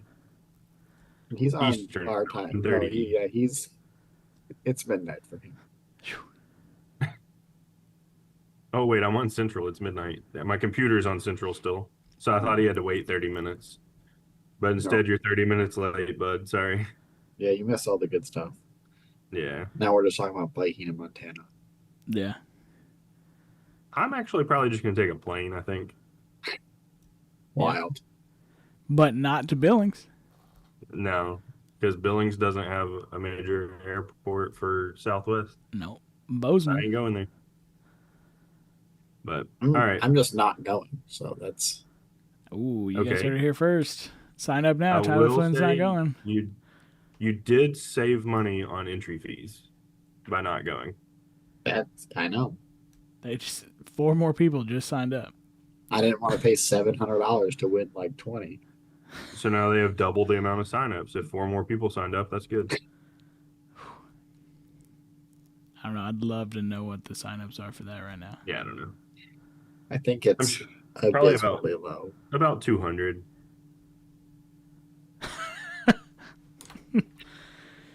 Last I heard, there was 60 tickets to an individual discipline bot. Like one of the individual ones. So, like, if I was going, I would count as 5 of those 60. Oh, yeah, no. Yeah, I So was gonna not throw unique that out there. individuals. That's not good. Yeah, that's not a lot. That could be 12 people. Ooh, That we just could be we just 12 dropped people. like four viewers. People are like, oh, they're at that point in the podcast where they just talk about dumb shit. Time to go. Oh, they should have been gone for a while. 65 Do- 65 unique people, Allison. Oh, unique. Okay, that's This not is bad. Capped at 120. Oh my god. Hold on. I got to sign up. this is an off-topic question or off-topic thing. Lucas, did you see anything about Angel Reese like saying something about people? She was like, "You people You make $1,400 in a week. I make $1,400 in in 7 days." Is that real? Did she say that? I hope not. That would be hilarious if she did say that. I did see the picture though, or like the post about it. So I mean, there's a chance. That Man, would it's be so wild. So hard to find the portal because they've done the U.S. Open before and they all come up. Yeah, This one. that's why I would never go to it. I'm gonna take a stab in the dark. It's the Best Western. Oh, I'm about to find out. Hold on. Nobody ruin it. Don't you dare put it in the chat. I bet it's the Best Western. No one knows what it is. Drum roll. Lucas. Portal. Found it. Found the portal. Okay. All right. Click this. Hotel and shuttle. What was your guess? Oh, Best Western. I have a treat for you. It's the Best Western. You have 3 options. Hotels? 3 hotel options. No shit. Let me just read to you about them. We've got the DoubleTree Hilton Hotel Billings at a measly $155 a night, only 7 minutes from the venue, 2.1 miles. Venue shuttle meeting location. Yeah, that's right, a shuttle. Free Wi-Fi That's okay. and an airport shuttle. Now, do you think that airport shuttle will take me to The Bozeman? the Bozeman Airport? All right. If that wasn't sounding like something you wanted to do, I've got also the Hampton Inn in Billings. This one, measly $150 a night. Boom, savings Jesus. $5. 8-minute drive, comes with free breakfast, free parking, and an indoor pool. You mean the other place hasn't got free parking in It- Billings? I just want to say this: it doesn't say that they have free parking. Get It out of also town. doesn't say that the Hampton Inn in Billings has free Wi-Fi, so that could be a problem. And you're definitely not getting any They got free rides to dial-up. the airport. You're not getting to the airport. You're not getting a venue shuttle meeting. Nothing. So that one's the worst one by far, unless you really like breakfast because it's free. And parking. If you like parking, that's the one for you. Or swimming because it has a pool. Don't care All right, about any and of those. third, we have drum roll, Best Western. Best Western. All right. Best I knew Western that was- Plus. that's pretty- Best it's- Western Plus. It's At the closest Clock to the Tower. venue, right? Clock Tower Inn. No, 2.2 miles, putting Oh, it yeah, second no. closest. That's trash. 7-minute drive still. Does have a venue shuttle at the DoubleTree Hilton. Okay. What? Free breakfast as well, and free parking. But also looks like no Wi-Fi. Don't even think about it. That's okay. What's the price? Don't try to get a ride to the airport. It is the cheapest of them all by $1. It is Are you $1.49 a kidding night. me? Jesus. Those are expensive hotels. Real quick, just since we're, looking. And you've got to be there on like Wednesday, right? Because the duel's like Thursday. Yeah. Don't worry about that. Yeah. At this, 65 unique people, we can do it. We can do it all on Saturday. Hey, Well, when we is could. this thing? When is it? Or something? I don't remember. Second weekend of September? All right, we'll go with that. Yeah, that's right, because the wedding is the one before that. Yeah. All right.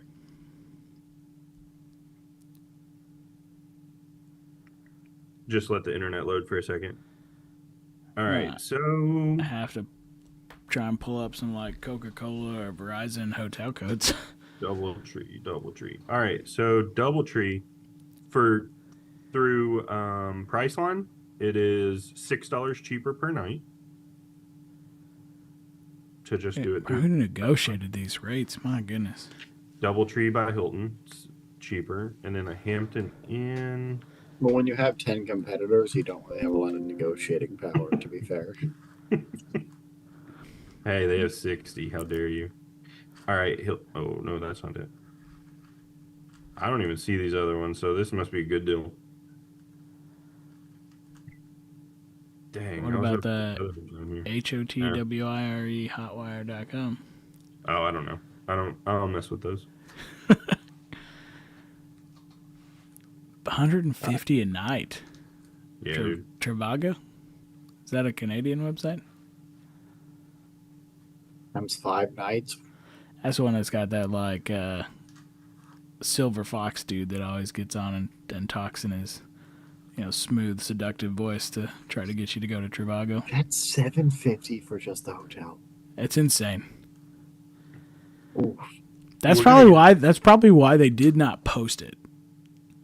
We're going to get a big rental car and sleep in there. Yeah. That green. Oh. They partnered with Halpern Travel to provide the hotel booking options. Yeah, and someone's getting a big ass kickback. Well, just shoot them an email and ask. Who's that? At Halperton Travel. It says it right here on the top of the portal. You say like Halpert Travels? It's like Jim from The Office? What do you want me to do? Spell it for you. Halpern. Halpern. Halpern Travel. Man. They'll get you set up. That's so expensive. They even have a phone number. You can call them right now if you want. Put them on speaker. 1-888-640-6400. All right, I'm leaving. Okay, first off, I do like that they put 64 in there a lot, though. $250 per night for those dates on Hilton. Them. Why is it the same price? Why? Because they're the same hotels. I don't know. Like, if it's the same price just going to the website, like... No, $250 per night. Oh, sorry, it was $150 per night. I get a little discount, all right. Oh, also, if you stay at the Best Western, you have to walk across the street to catch the shuttle. I was going to say, you said the shuttle from the DoubleTree. DoubleTree. I was like, wait a minute, are they at the same spot? The shuttle's only from the DoubleTree. You got to walk across the street to get to that one. It was great. All right, I'm out of here. All right, guys. Yeah. We will see you next time. Thanks for joining us. Adios. I probably won't.